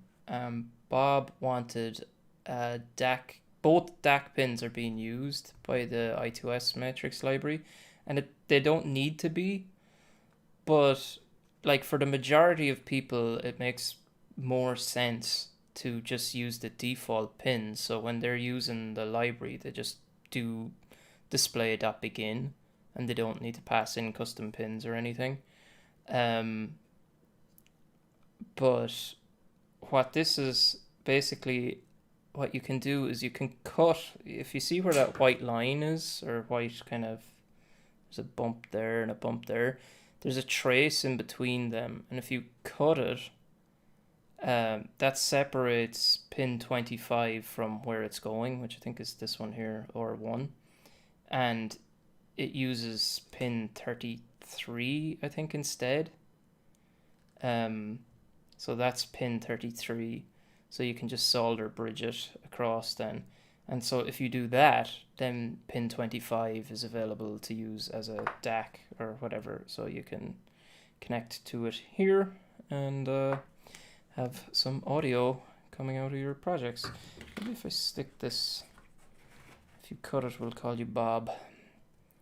Have that, Bob. Okay. Let me butcher a kit and get the stuff.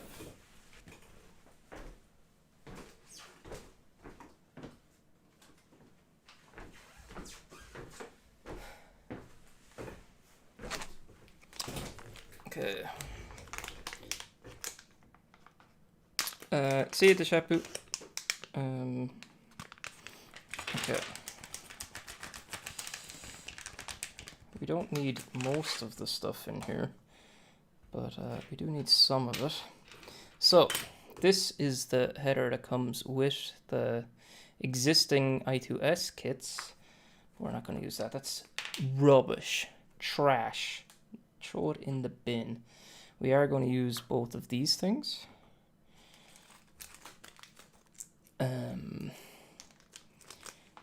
These resistors are those resistors. Slight size difference between them. Here's our barrel jack. We need that. And here is our header. We need that. And that's it. The rest of that stuff is no longer needed. It's already on the board one way or another. Okay, so the header is the smallest thing, so let's start with that.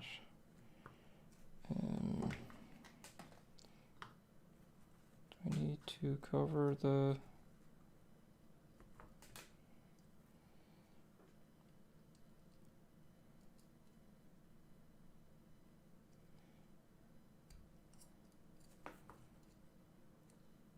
so this diode bypass was one of the changes between Rev 2 and Rev 3. I made a mistake with the default behavior of the P. See you, Unexpected Maker. I will see you again. Man, John Oxford is streaming. I was like, John Oxford is streaming at 1 o'clock in the morning. There is no way I will overlap with John Oxford's stream. But here we are. But anywho. Okay, so let's get going and get this tested, and then we can all go to bed. So I've suitably effected this up, but I won't say it was my plan, but I was happy enough for that to happen. Okay. Now this one's probably ground. That's at 350. Shouldn't be a problem for the TS80P. And it wasn't. I might stick a bit of extra solder on these.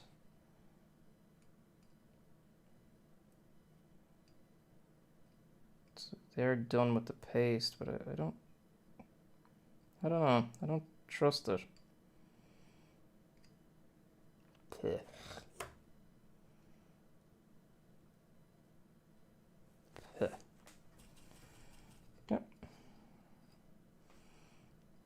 Leave it on diode bypass for the moment.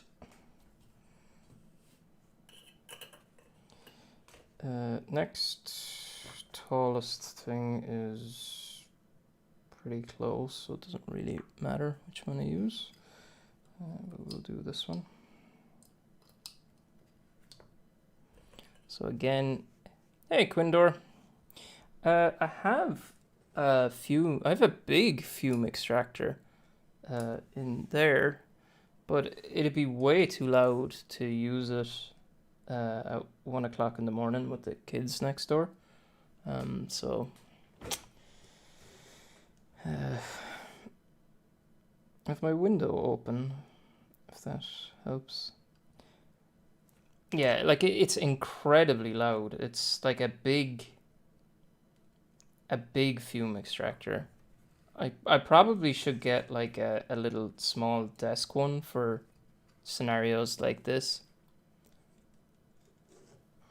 Like if, you know, a 12-volt fan one, which, you know, is not great, but it would be better than nothing.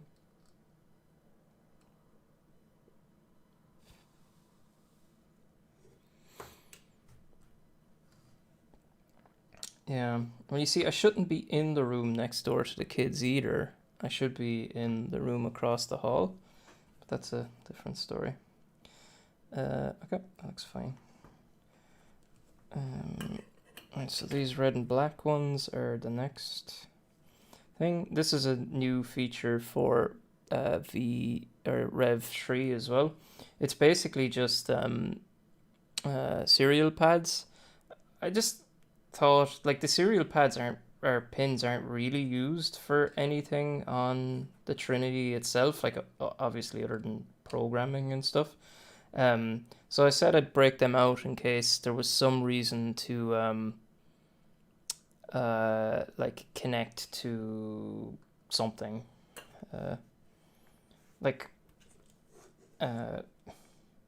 additional like pads like that or whatever are free. So if you have the space for them, and they could be potentially useful, then it's probably worth adding them.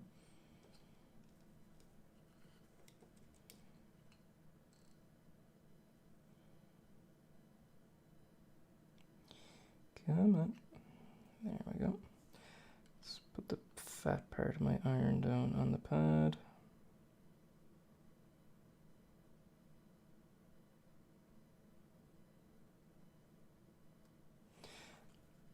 I'm gonna be honest, the TS80P is really nice. I think it is a better iron than the TS100. You need this flexible cable. Well, I guess it's probably not much worse either way if you're not using like a FlexiFriend or a FlexiFriend type cable, but like I didn't use it until I got this silicone cable, and now I use it. I kind of use the TS100 or TS80P based on just whatever I pick up. TS80P has power delivery, or supports power delivery, which was kind of one of the big complaints about the TS80 in the first place. And with the addition of power delivery, it also now supports a higher wattage. So the TS80 works at 9 volts, I believe. 9 volts has a 4.5 ohm resistant element in the tip. So if you do Ohm's law, you'll get the current that uses, and with the TS80P, it adds the ability to power it from 12 volts. So you have the same tip resistance now at 12 volts, which means it's more powerful. Is it 18 watt versus 30 watt or something?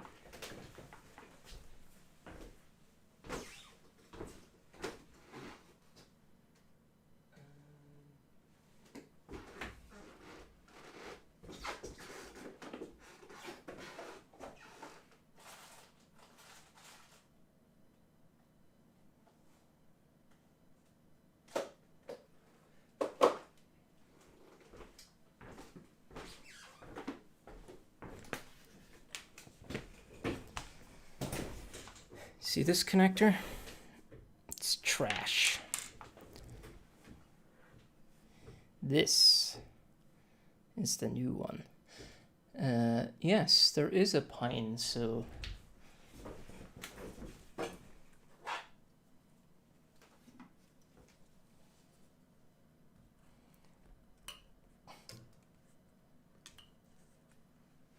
And then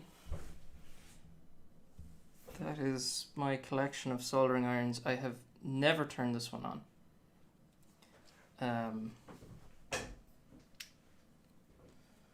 The pine sill I've never turned on. I bought it to do a review of it, and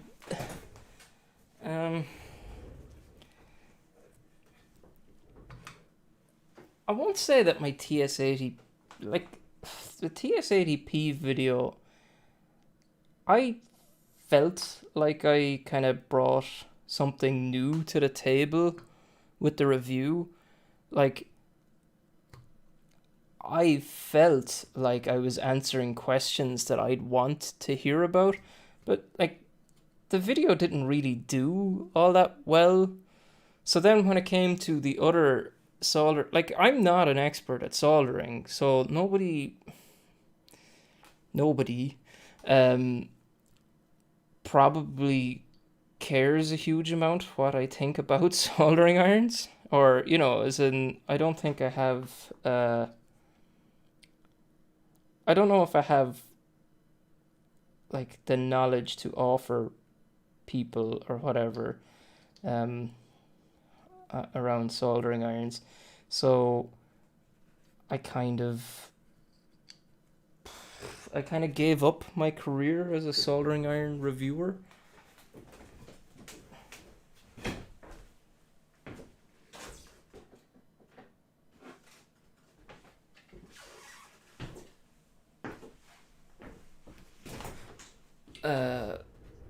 My power delivery board is for the TS100, which doesn't have USB-C at all. Yeah, I'm going to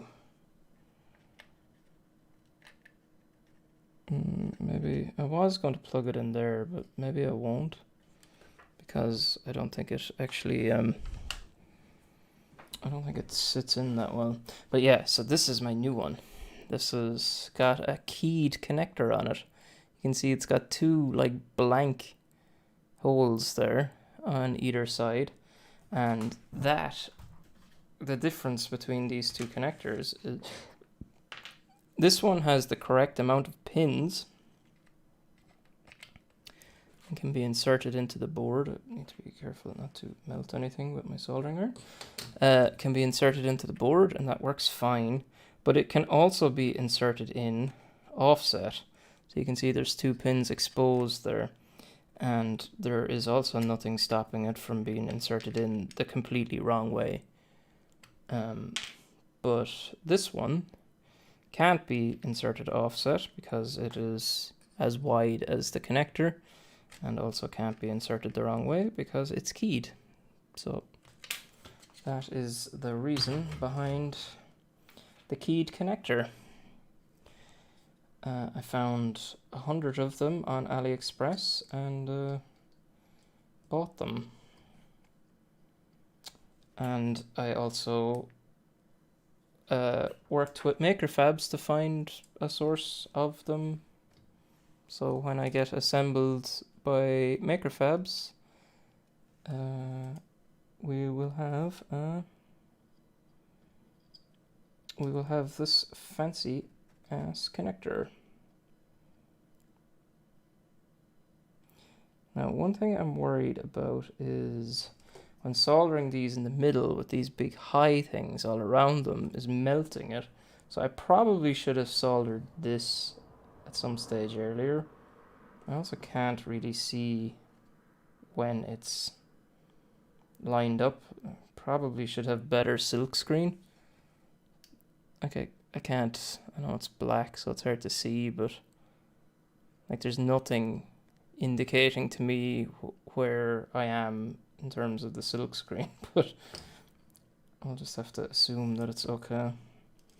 So if I go from this side, maybe I have less things to melt.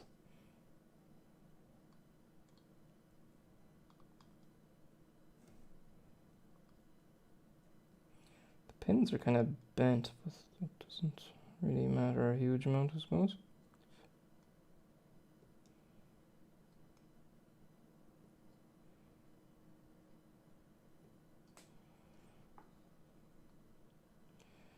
Do better on that one. It's shiny. Or a bit dull. I feel like this one's a bit dull too. Okay, it should be okay. Go for these next ones now.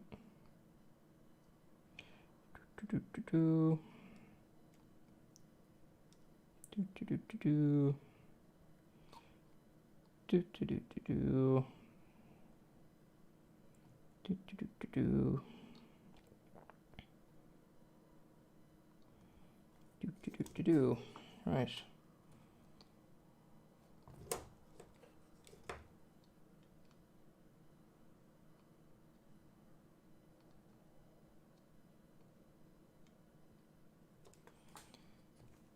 That one is a little bit ugly, but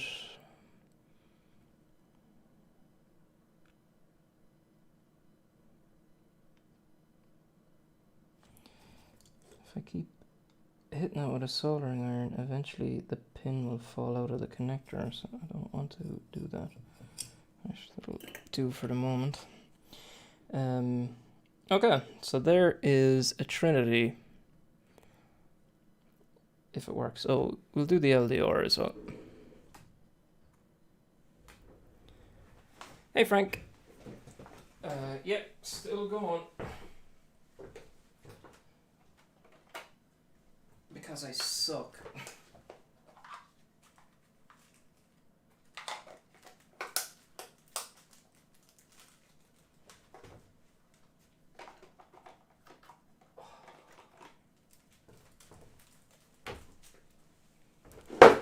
Is howdy something Irish? No. Howya would be pretty Irish. Howya, which is how are you? I think I say howdy because of Toy Story. I was a big fan of Toy Story when I was younger. I'm still a pretty big fan of it. My kids, or my eldest daughter, likes it now.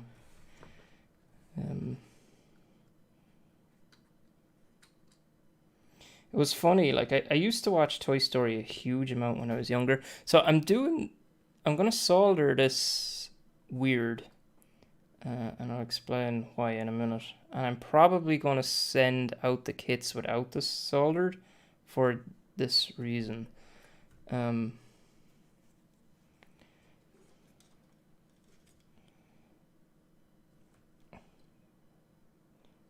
suppose I could explain the reason. Yeah, so the reason is that, like, when you're normally with an LDR or whatever, you want it pointing somewhere, like towards the light. And if it's pointing this way on the back of an LED matrix, it's normally not pointing towards the light. It's pointing, the light would be coming more than likely from the top. So it's possible that it will get some light hitting off a wall that's behind it or something, but maybe it makes more sense for you to, angle it upwards or whatever.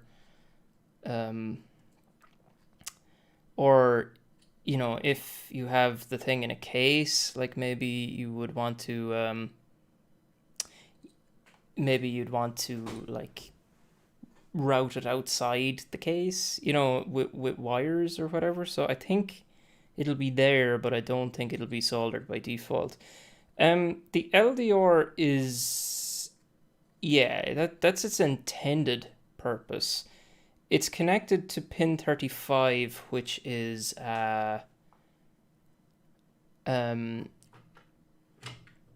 it's connected to pin 35, which is a input only analog pin.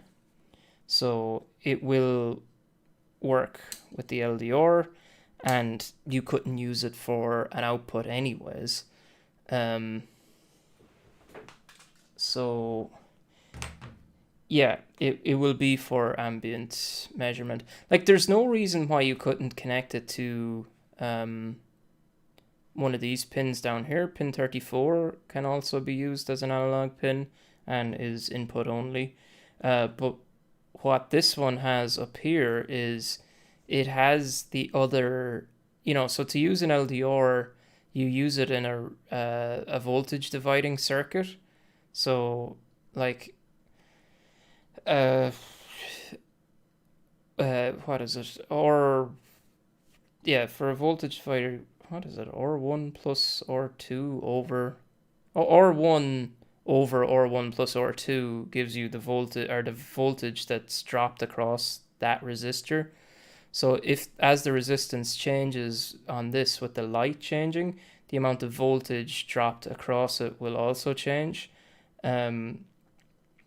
So yeah, the analog pin is connected to the, I think it's 3.3 volts on this side.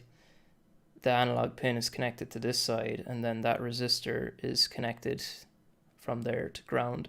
So that one has the, you know, that will be there for people to use as their voltage divider. But you could do the same on this one if you wanted to. But yeah, pin 35 is up here somewhere, so I didn't even have far to route it. Had a little bit of extra space on the board, so yeah, thought it made sense. Okay, so let's check that there's no shorts. Eat my shorts.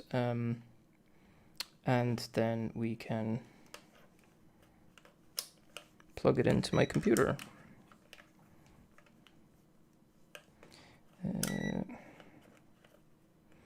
hope that it doesn't blow my computer up. Okay, so this is ground and 3.3 volts. No short there. This is 5 volts and ground. No short there. And then there is USB and ground. There is also no short there. I'm just touching the wrong pad. Right. That's the pre-smoke test, as somebody is saying there. Is it Michael?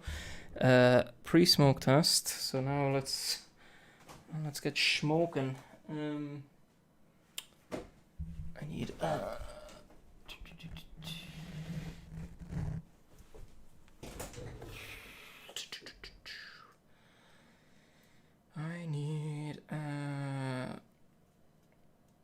USB-C cable to program this.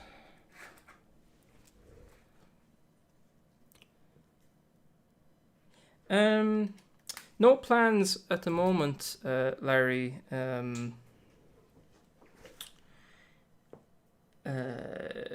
Mainly because the libraries I'm using don't support it.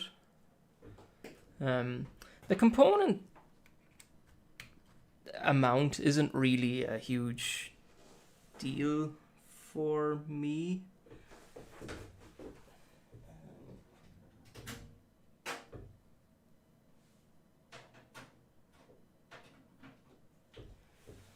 Like, this isn't the most expensive board in the world, so applying a Colorado. Ugh, why is my webcam freaking out again?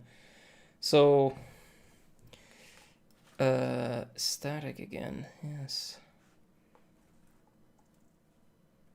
They don't need 2 cores, but maybe they do support the. I haven't used the S2 at all. I have a few here, but I haven't used it at all.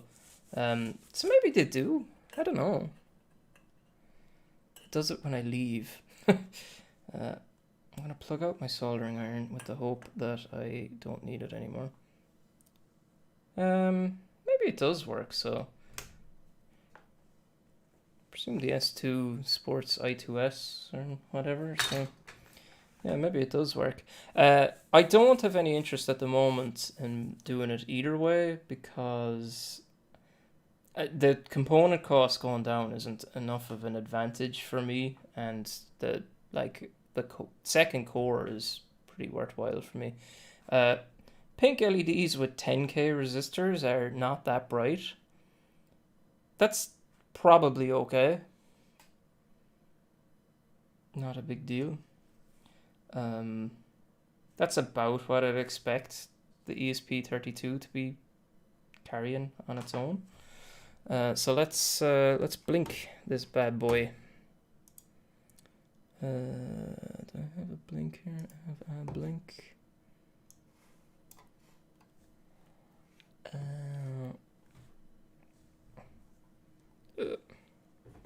Yeah, that's why the 10k is on it, is just like, you know, it doesn't need to be. It's brighter than what you're seeing with the lights, I suppose. Like, you can clearly see it's on for me. Yeah, or red. Matrix panel time. Right, so what we're going to do here is, if I change this to 2, always start with a blink on new hardware. That is, shows up in the COM ports, I think, unless I have something else plugged in already. Let me just check that. Yes, shows up in the COM ports. So that is a good thing. That's step 1. What board do I have selected? Yeah, it's fine. ESP32 Mini.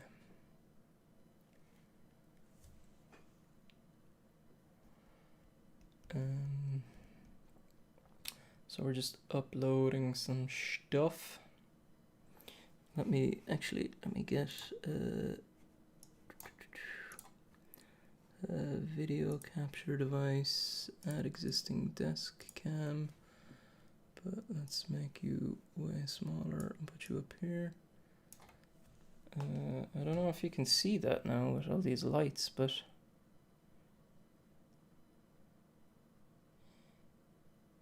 can't say red without thinking bang red. Yeah, I should have set up that stuff, but in the future, I have super chat stuff working now as well. So like I can detect when there was a super chat and like who sent it and how much it was for and things. So like I think it'd be pretty cool to have like a bunch of GIFs or something on the matrix loaded up using Larry's library actually, and when a super chat comes in, like have the matrix like physically behind me here, and like when the super chat comes in, yeah, play it. Okay, so if you can see that, we have a blinking LED, which is awesome. Yep. Okay, so the next thing that we need to do is we need to test my diode bypass thing, because I want to see is that working. So we can do that here too.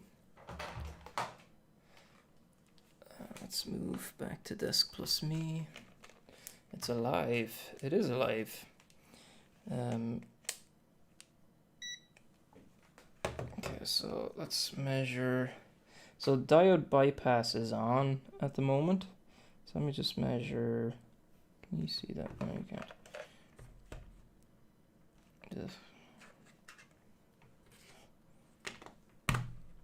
That's worse, isn't it?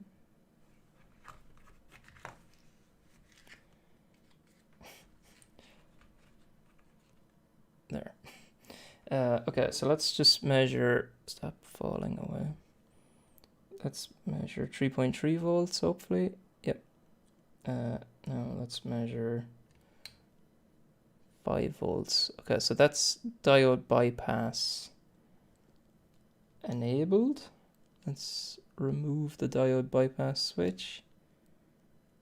Okay, so it's going down pretty slowly, but it's probably this cap that's keeping it alive.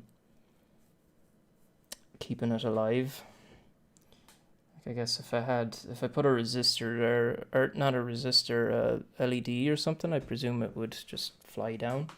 But it doesn't seem to be powering anymore, which is good. I hope. Can cola break a plastic bottle open if there's no way for the gas to escape? I have a cap bottle for my drink so not to spill. Sure, cola comes in a bottle with a lid on it, so I presume once the seal is good, I don't see any problem. And if the seal's not good, then the gas is just going to escape anyways, so I don't know. Unless it got violently shook or something. Okay, so this is just the cap discharging itself with the there is a 220k resistor there. Maybe that should be smaller because this was discharging so slowly. But yeah, that looks pretty good. So putting the jumper on the other side doesn't actually do anything. I believe it's even not connected. I'll double check that. But the reason, well, like the main reason for it is yeah, it's not connected.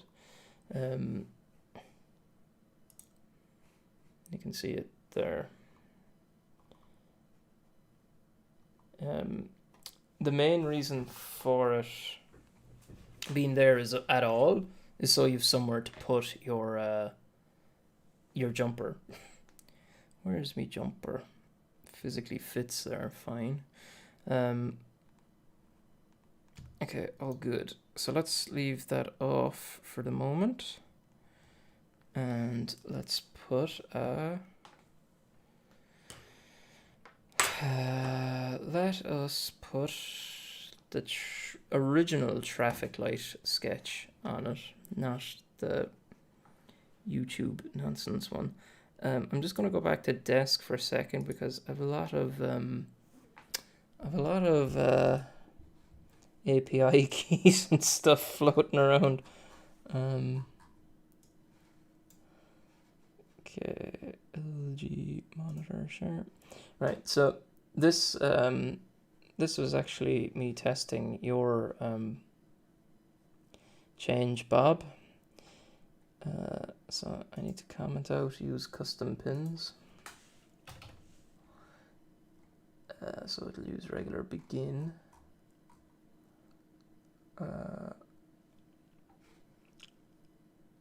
2 seconds, and I'll just check. Okay, it's not on screen anyway, so that's fine. LG monitor share.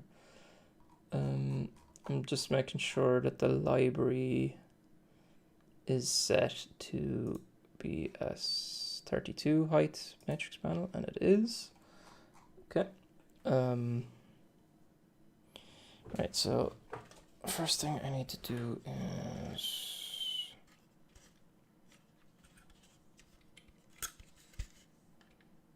just plug it into those, I guess. I don't need the multimeter anymore. Yeah, the two LEDs alternating are is a good thing. I need a power cable for the matrix panel.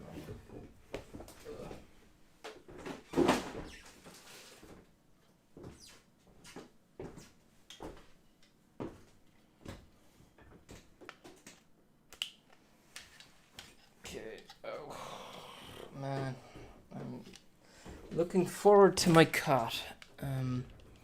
There's probably loads of stuff I should clean up here, but I'm not going to. As soon as I'm finished up here, I'm going to go to bed.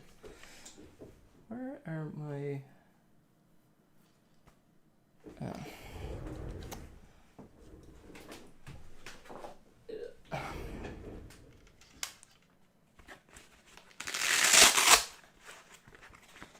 Sorry, that was probably really loud. You can blame Vera or whoever makes these tools for making too loud of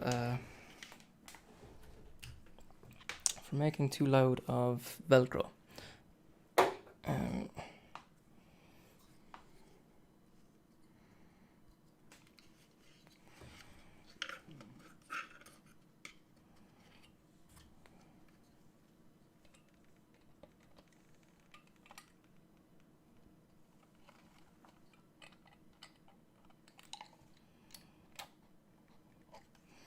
I want to see the world's crappiest solution for if things are in the way. You can use stacking headers.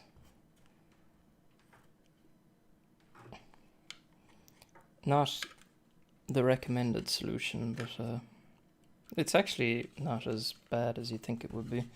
Although I'm not going to loosen these while on it, because there's a nice bit of twist in the board when you loosen these guys.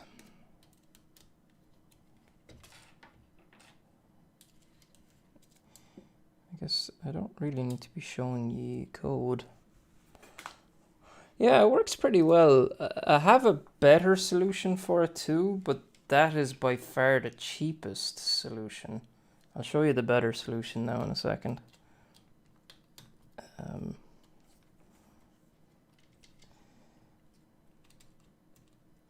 So the main idea behind the Trinity is you'll get this board that is ready to do this with. You plug in your wires, your power wires with those two screws, plug it into the panel. You plug your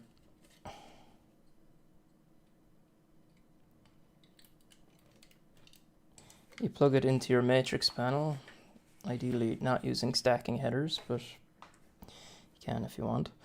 And that's it, ready to start programming.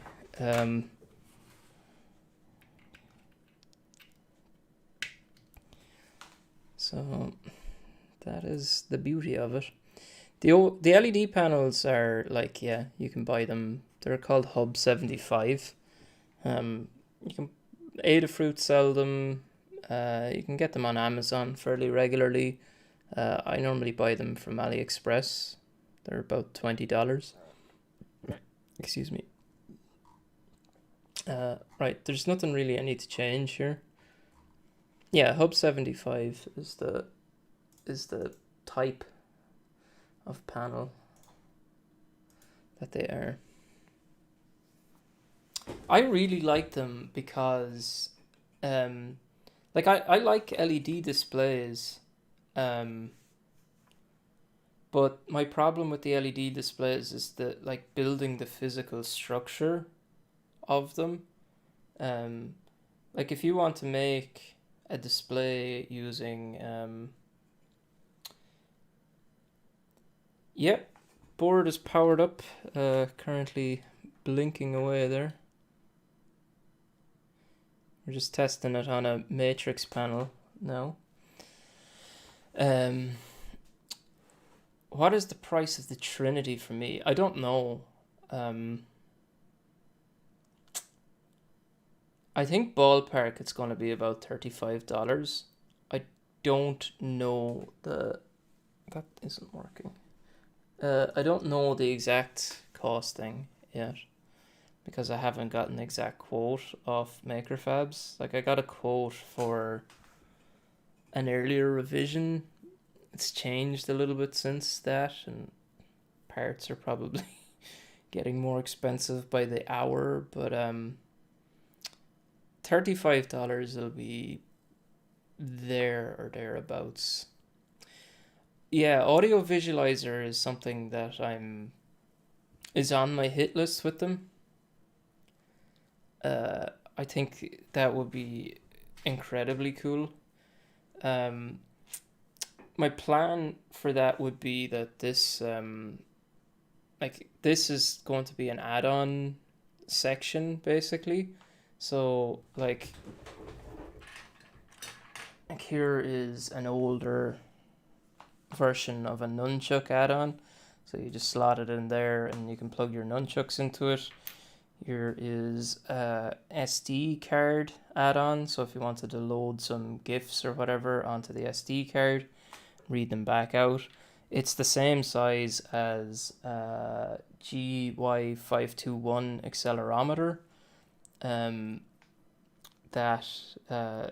So you can have like fallen matrix or fallen sand projects on it.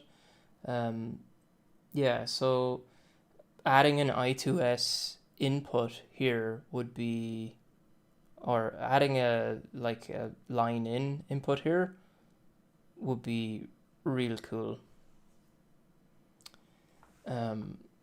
Yeah, so like there's a YouTuber, Chris, what is his name on YouTube? Atomic 14, is it Atomic Atomic. I'm logged in not as me. I can't think of his name. Atomic.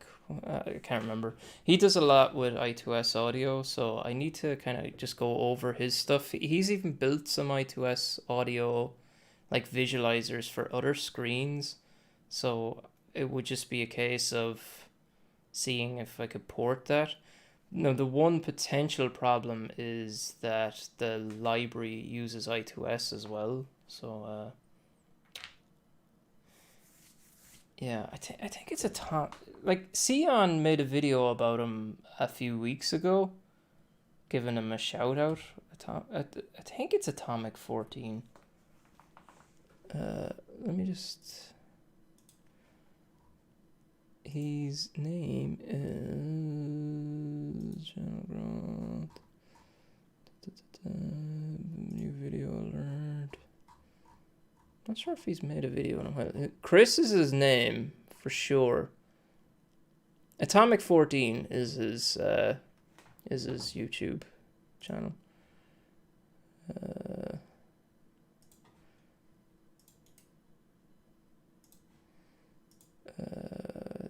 I was gonna ask, do I have the ability to post links? But sure, I must.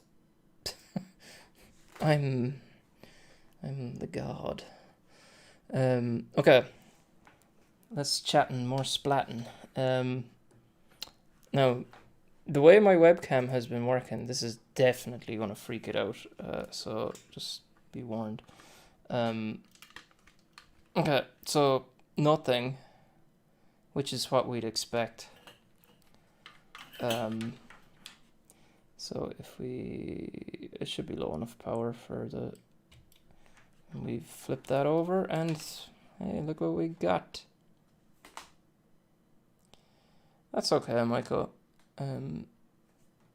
So we got our traffic lights. So we are in a good place. We are in a good place indeed. Yeah, so yeah, there's some more stuff that needs to be tested with this to declare it a success. Here's the accelerometer. Pixel density, it's kind of a new it's a new way of describing it. So the matrix panels measure their density in pitch. So like the distance between the center of two LEDs is its pitch. So this is a P3, which means there's 3 millimeters between the two LEDs beside each other. But you can get denser ones and you can get wider ones, so that have bigger LEDs normally. This is a 64 by 32 one. You can get 64 by 64 ones, a few over there. And you can get smaller ones too, but 64 by 32 and 64 by 64 are the most common sizes. I nearly always use the 64 by 64. Just price wise, they're almost as cheap as these ones, and they give you a little bit more real estate to work with. So yeah, that is how they work. I really like these because, as I said, I'm super lazy. So like the fact that, you know, like what you would receive if you ordered this panel is basically, you know, so you wouldn't have this 3D printed thing on it, but you receive the panel and you receive this wire, and you also receive a ribbon cable that you don't really need. So it would literally be a case of getting a power supply, which this will work with USB-C power supplies, and dropping it in, and away you go. Now, one thing you need to be careful about is if you turned on all the LEDs of this, you would max out the, like it takes like 3 amps, which is too much for USB-C. I think 3 amps is the limit for USB-C, but it takes more than that. Extronical. I don't know him actually. Extronical. I don't think I do, anyways. Search Google for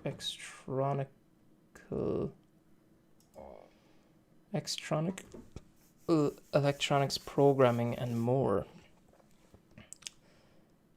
Seems like he hasn't done a video in a while, but I2S, the gory details. I'm not aware of his channel, so I have subscribed to him now. And I will paste it to you guys. Yeah, standard resistor setup, it's 3 amps for USB-C. That is correct. But this board takes over 3 amps. Sorry, the matrix panel can take over 3 amps. So that's why I added the polyfuse. And polyfuses kind of have 2 values that are important with them. So I'm not really familiar with polyfuses, so you'll have to forgive me if I explain this shit. Let's go with this one.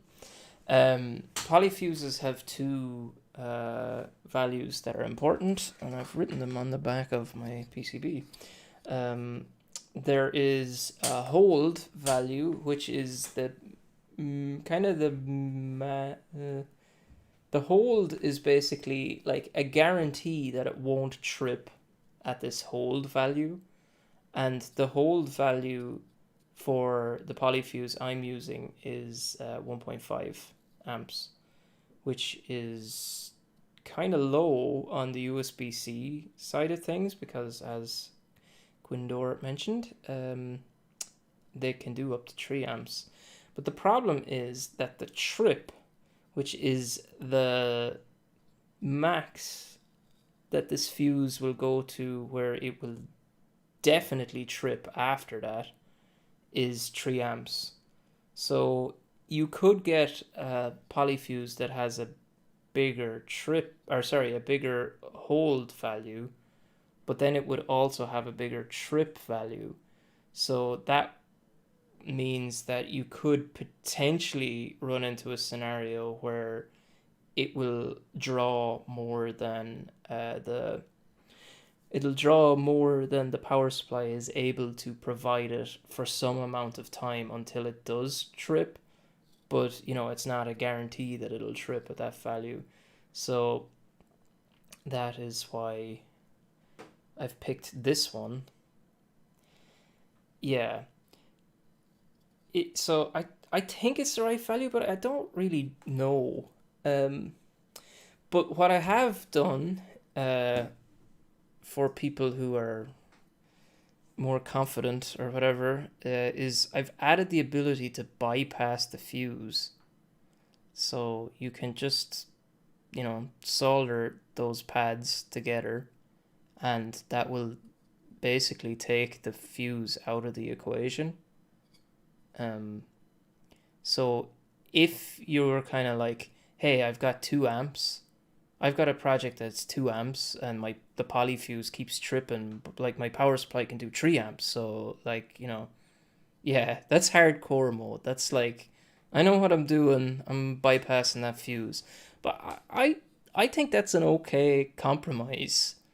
Like most projects you do, so I said it can take more than 3 amps. That's if you make the entire thing white, which is just not, that's not, it's not a realistic scenario. Like this traffic lights, right? This is a fairly realistic scenario. It's got a couple of things lit and stuff. Yeah, as Intermittent Tech or Quindor says, you can just replace the polyfuse. And you could, it's pretty big. And so there's there's the traffic lights are on there, and you can see it's using, you know, 0.25 of an amp, 0.3 of an amp now. Like, you know, as in it's nothing. So like you can do realistic projects without having to go like into big amps. Because like, you know, if you've text on the screen or something, like, you know, if you wrote hi here, like imagine all the black that surrounds whatever you're painting, like the white or whatever. So I think that'll be okay. And if you want to use higher power stuff, you can use the barrel jack. You can do the fuse bypass. You can replace the poly fuse if you want. And then the other thing that I've made, I don't know what I'm going to do with though, like in terms of like will I sell them or not, is I think, and I could be wrong, that like so there's a ton of matrix boards, right? Not too many for the ESP32, but like there is loads. Like there's ones for the Pi, Adafruit Cell, a Circuit Python one. Like there's tons of them, and I think like I have the best screw terminals. I don't know why anybody else doesn't use these. These are the perfect screw terminals for this job. But like, you know, maybe you want to power it, maybe you want to use a Raspberry Pi, or you don't want to use the ESP32, but like you could have, this is a potential way of like powering the board, powering some other board. Like all you need to do, like if you didn't want to power the Trinity for whatever reason, like or power the matrix through the Trinity, and there is some scenarios where you wouldn't want to. I'll explain in a second. Like ground is commoned out through the connector, so all you'd have to do is provide the Trinity its own power, and then provide the matrix its own power, and that would be fine. So like if you wanted to connect a Raspberry Pi to it or whatever, you could do that, no problem. So one scenario where you would want to do it is if you want to connect like 4 displays and you were doing something that they could potentially go all white or whatever. Like this can only do, like I've only designed this to be able to do like 5 amps or 6 amps. I can't remember exactly what the limit is. Like the traces are only big enough to handle that. So like if you were doing, like if you connected up 4 displays or whatever, you would probably want to have 2 displays could run off this, and then another 2 displays run off that. But like, I'll probably just make these open source. Like I'm guaranteed these will be open source. But like I don't even know if it's worth my time selling them, because you know what are they worth? Like a $5 as a kit, and it's just not worth kitting them up for a $5, you know, that kind of a way. So I don't know. Yeah, so I think that's it, everybody. Unless somebody has a question, I will run some more tests on this over the while. Can you display some demo sketch that displays some nice demos? Yeah, sure. Let me just disable that mode there, because I'll probably use too much power on my 500 milliamp USB port.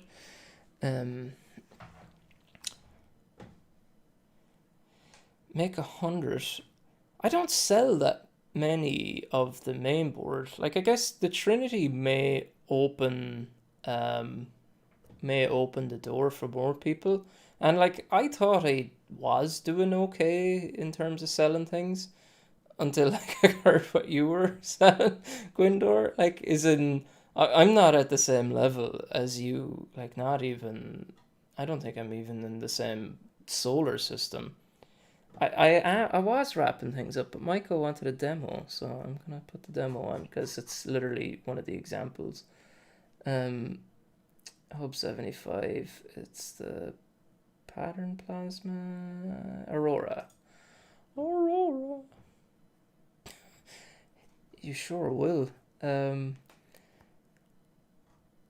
Yes, except I don't want custom pins. I just want to do matrix that begin. Hold on, I'm not sharing my screen.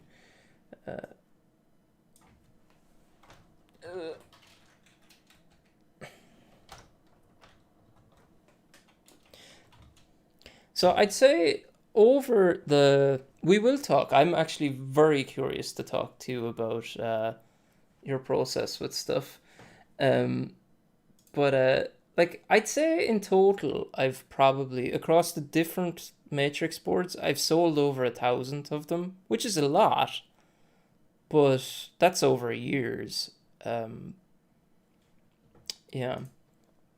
So like I don't know how many Trinities I'll sell. You'd have to imagine that like the Trinity is like one new product that I'm like, okay, I can probably order 100 or 200 of these because I have like the, prior experience of like matrix boards selling. Like if I release a video about the matrix board, uh if I release a video that involves the matrix board, like that does okay, like the Wi-Fi Tetris clock or something, that that drives sales of the board. And if suddenly you don't need to even solder them anymore, maybe that's a good thing. Yeah, no, it's good. Like that's way more boards than I ever thought I'd sell. But like, I don't think it's in the same.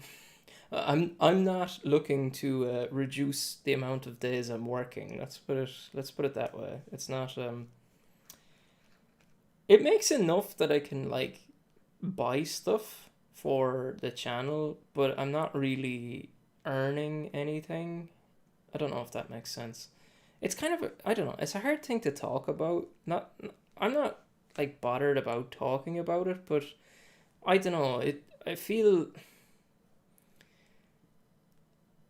I, I feel weird talking about it in terms of like, you know, I feel like I'm kind of almost like bragging, and that's not what I mean to do with it. Like I understand that people find have money troubles and stuff, and here I am talking about, oh yeah, like this additional money I get from Tindy, it doesn't really matter, like which is kind of weird, but I don't know. Uh, I don't know how to explain that really, but yeah.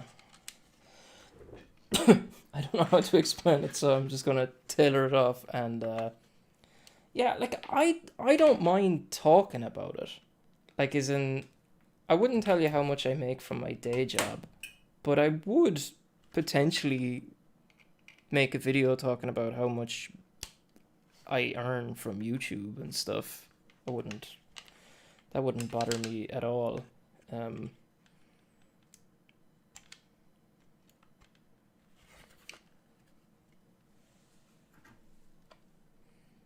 I just have to stand here now. Wrong one. Main camera, yeah. Main camera is best camera. So this is the fancy stuff you can do.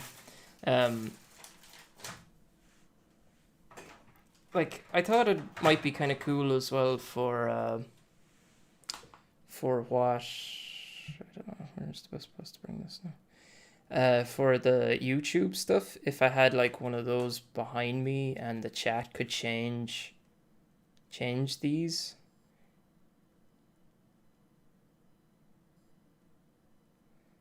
I'm trying to get it to focus. Like this looks better in person than it's coming out on the camera. Like colors are a bit duller. Like I presume I'd need to like bump up the exposure or something. Like I can't do that from the little crappy remote that I have. But yeah. So yeah, this is a nice test to run for sure. Does me webcam show up better?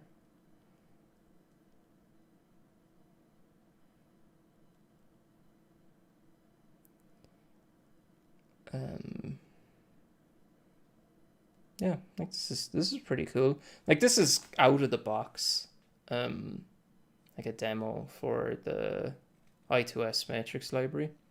So yeah, it looks great because I didn't do anything with it. But yeah, it does. It looks pretty cool. Yeah, so Frank, I'm gonna talk myself out of a sale, but like you don't need this shield or this board or even the previous shield. What it does do, can I defocus the camera? You want me to defocus the camera? Maybe if I duck out of the way and focus on something in the back there.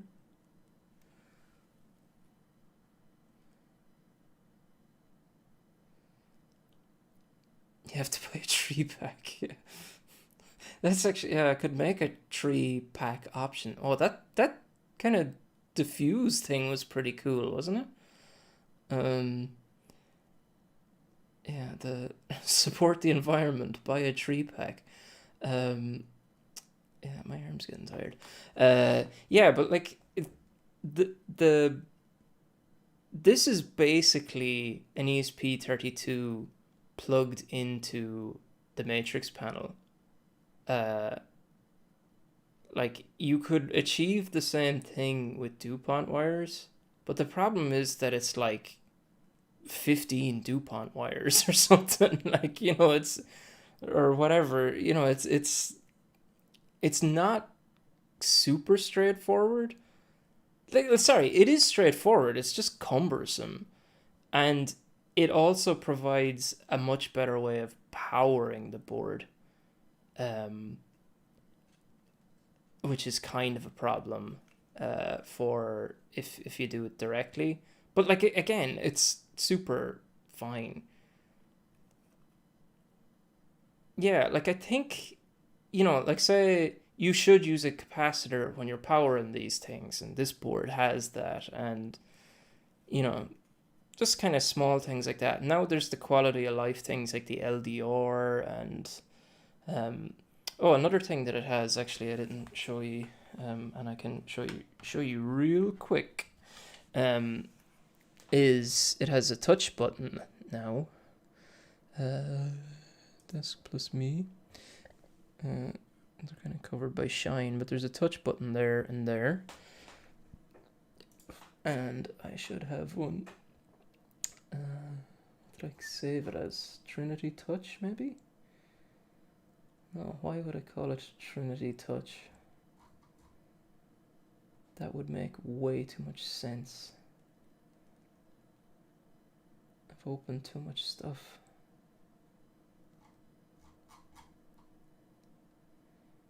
There's probably just a touch example. ESP32. I know I'm not sharing my screen. I will in a second. Touch read. Yeah, people do like buying the easy solution. Yeah, look, I get that. Like I like buying the easy solution to serial print. So let's do a second one here. So it's T8 and T9. T8, T9. Let's just do this beforehand.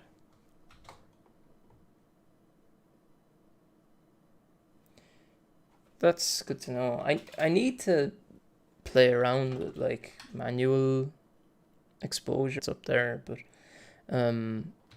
touch T9, which is pin 32.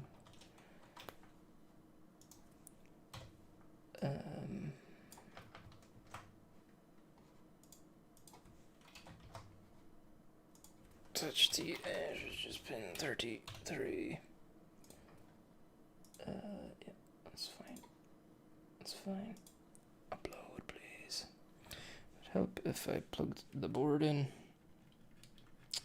So yeah, this is just one thing you need to be careful about. That like I'm powering that off a power bank now, and you know I don't want that Aurora demo to be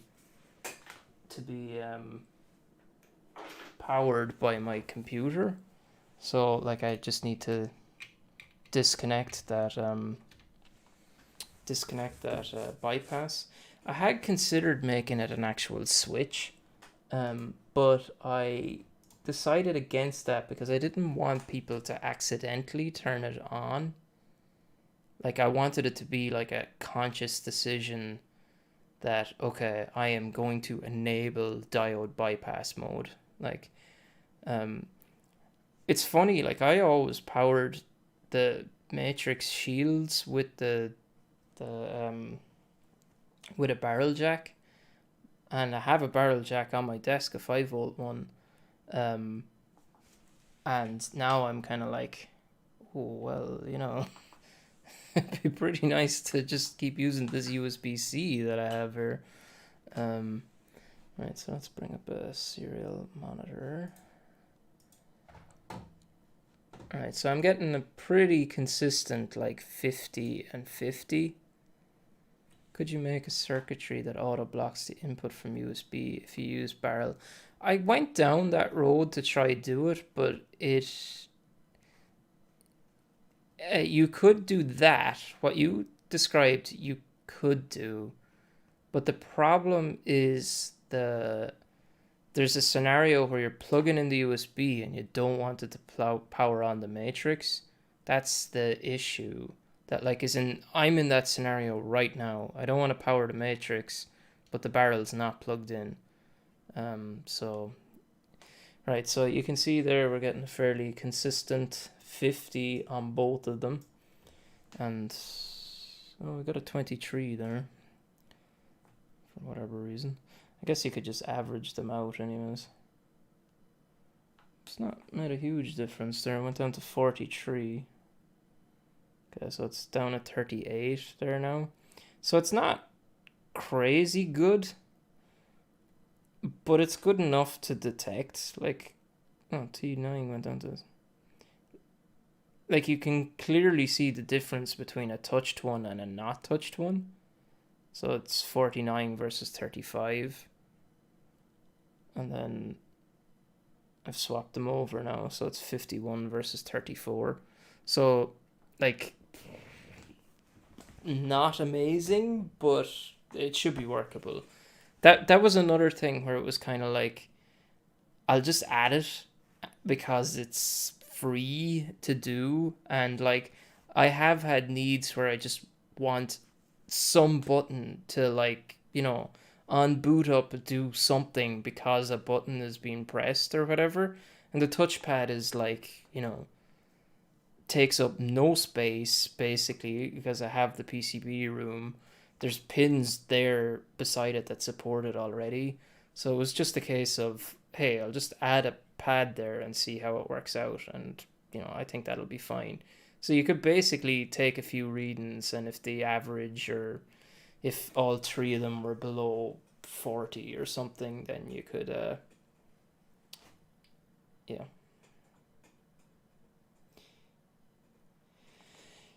yeah, I think it's just an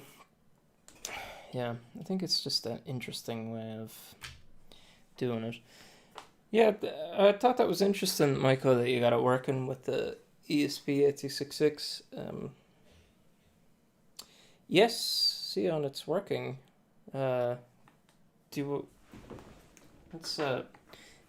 if you have like 2 seconds, I'll show you. I'll upload something good, and then I'm done. I'm out. I'm outie. Aurora demo. Let's just upload that again. Port 4. Yeah, that's good.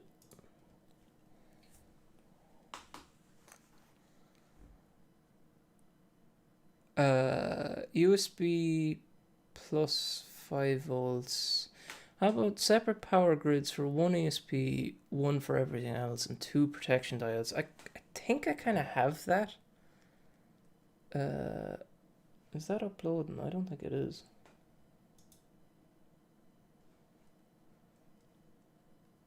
Why would it when I clicked the upload button? I'll show you this schematic just before I finish up. But I just want to show this. Let's plug that out, plug that in.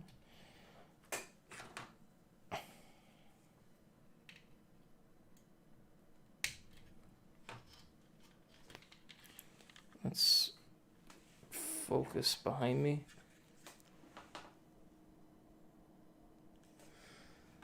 I don't know if that really did a great job of focusing behind me, but I'm a bit out of focus. So.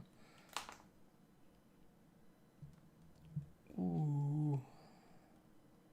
Maybe that's too out of focus now. Maybe focus on me. There we go.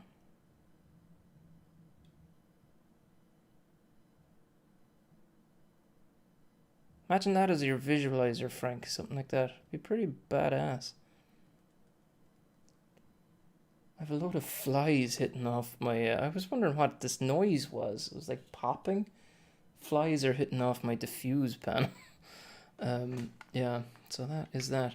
Okay, I'm going to show my schematic and then we're going to finish up because I'm real tired. Okay, so here is my schematic. So I have a diode going to the... let me get rid of that one. Desk cam gone. I have a diode going to VBus, which is the USB 5 volt.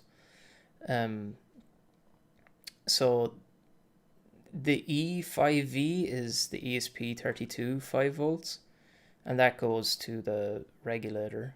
And then I also have a diode. I also have a diode between 5 volts and E5V again. So that's 5 volts, that's like the barrel jack and the matrix panel. So that is... so basically 5 volts will go down through the diode and out to ESP 5 volts through the polyfuse. Yes. Is that right?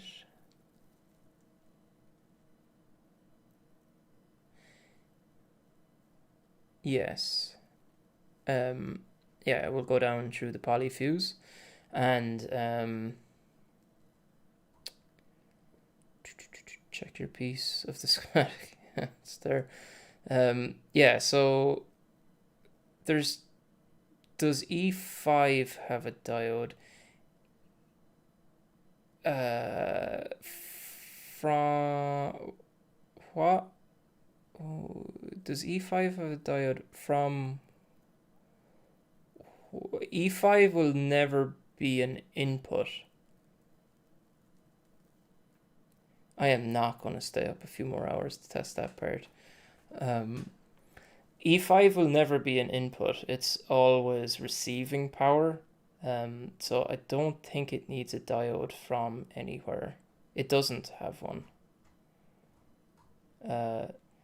VBus is a potential input, and 5 volts is a potential input. So they're both diode protected. This one is more for D2 prevents the matrix from powering by USB. Yes, that is the diode that is diode bypassed. So the switch here is this active line. So this is P-channel MOSFET, which is active low. Hey, Simple Electronics, how's it going? Yeah, so this is a P-channel MOSFET that is active low. So by default, it's pulled to VBus. So if USB power is present, it will pull it high, which closes this switch. So E5 is not connected directly to 5 volts. It does go through the MOSFET, but yeah, like if VBus is present and you don't have that jumper pin connected, it will be pulled high, and yeah, that switch will effectively be closed, or sorry, open. So E5 does not connect to 5 volts, which means USB power does not power get through to the matrix. But if you do have that pin connected, then it does get through. So this will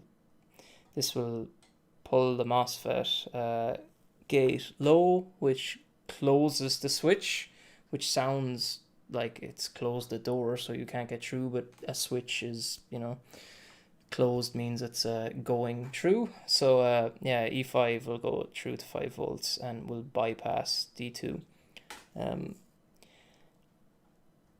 Like if I could pick a part that I was like least confident about, it would be this part. I just like, it's just new to me, so I just don't know. Like the polyfuse is new. I don't think I've ever used a P-channel MOSFET in a project before. Just yeah, I don't know. It like I ran some simulations and it seemed fine. It seems fine in practice, so I don't know what I'm even worried about anymore, but it still is there in the back of my mind. Yeah. So, yeah, I'm not going to be one of the people falling asleep on my desk because I'm going to go to bed. But yeah, so this is the Trinity. Once everything else is, I've some more sections of it to test. Like I don't have the LDR tested, I don't have the 4-bob tested, cap touch is tested, connection to display is tested. I need to test the accelerometer section. That's working fine. USB-C part is working fine. Auto reset's working fine. I haven't actually tested the matrix power section, but it should be okay because it's basically a straight connection between those two. So yeah, I think I just need to test these add-on parts, and we should be good to go. Yeah, Bitlooney was asking on the MakerCast when these will be available.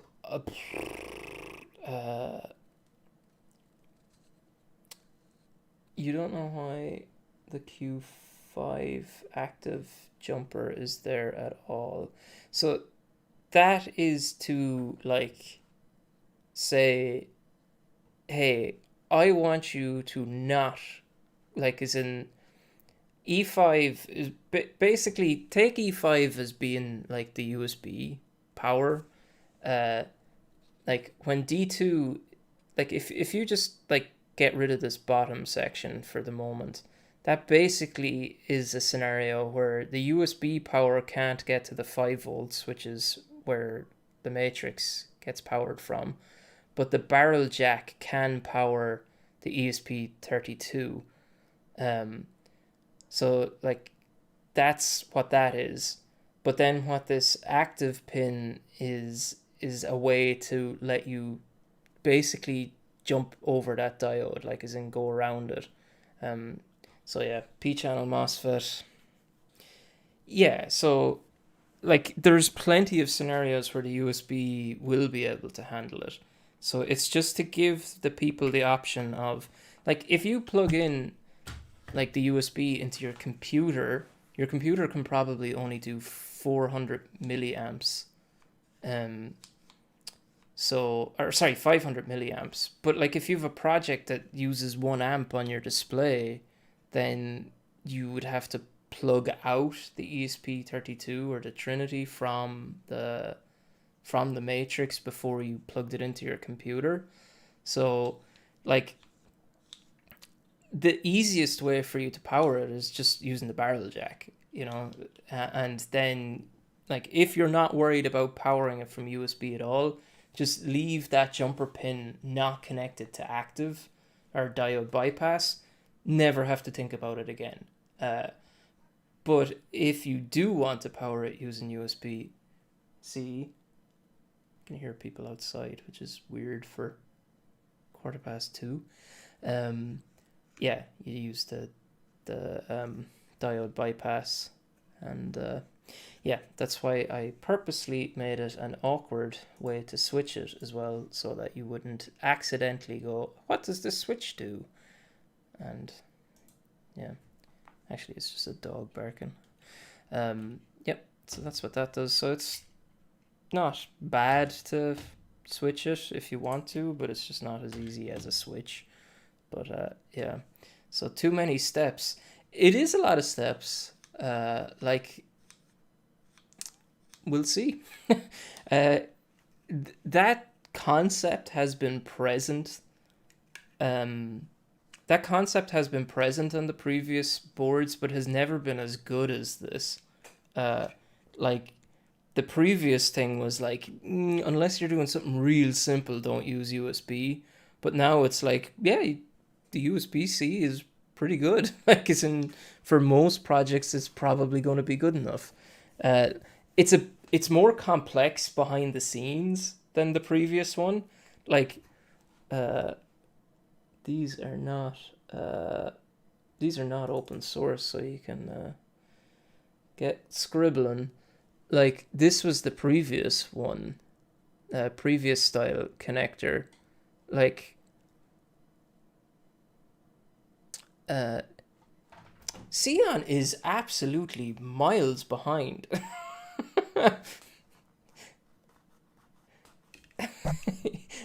How do we tell him? Xeon, you are miles behind.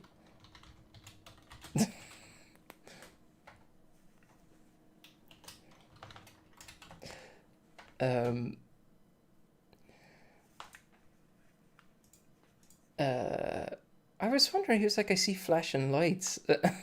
And he never responded to like me saying, oh, we can do that. Yeah, so this was the old version of it, which was literally just a direct connection to that ESP32 5 volts thing. Like, if the jumper pin was connected. Because this, as a source of power, was never like a problem for the jumper header, you know?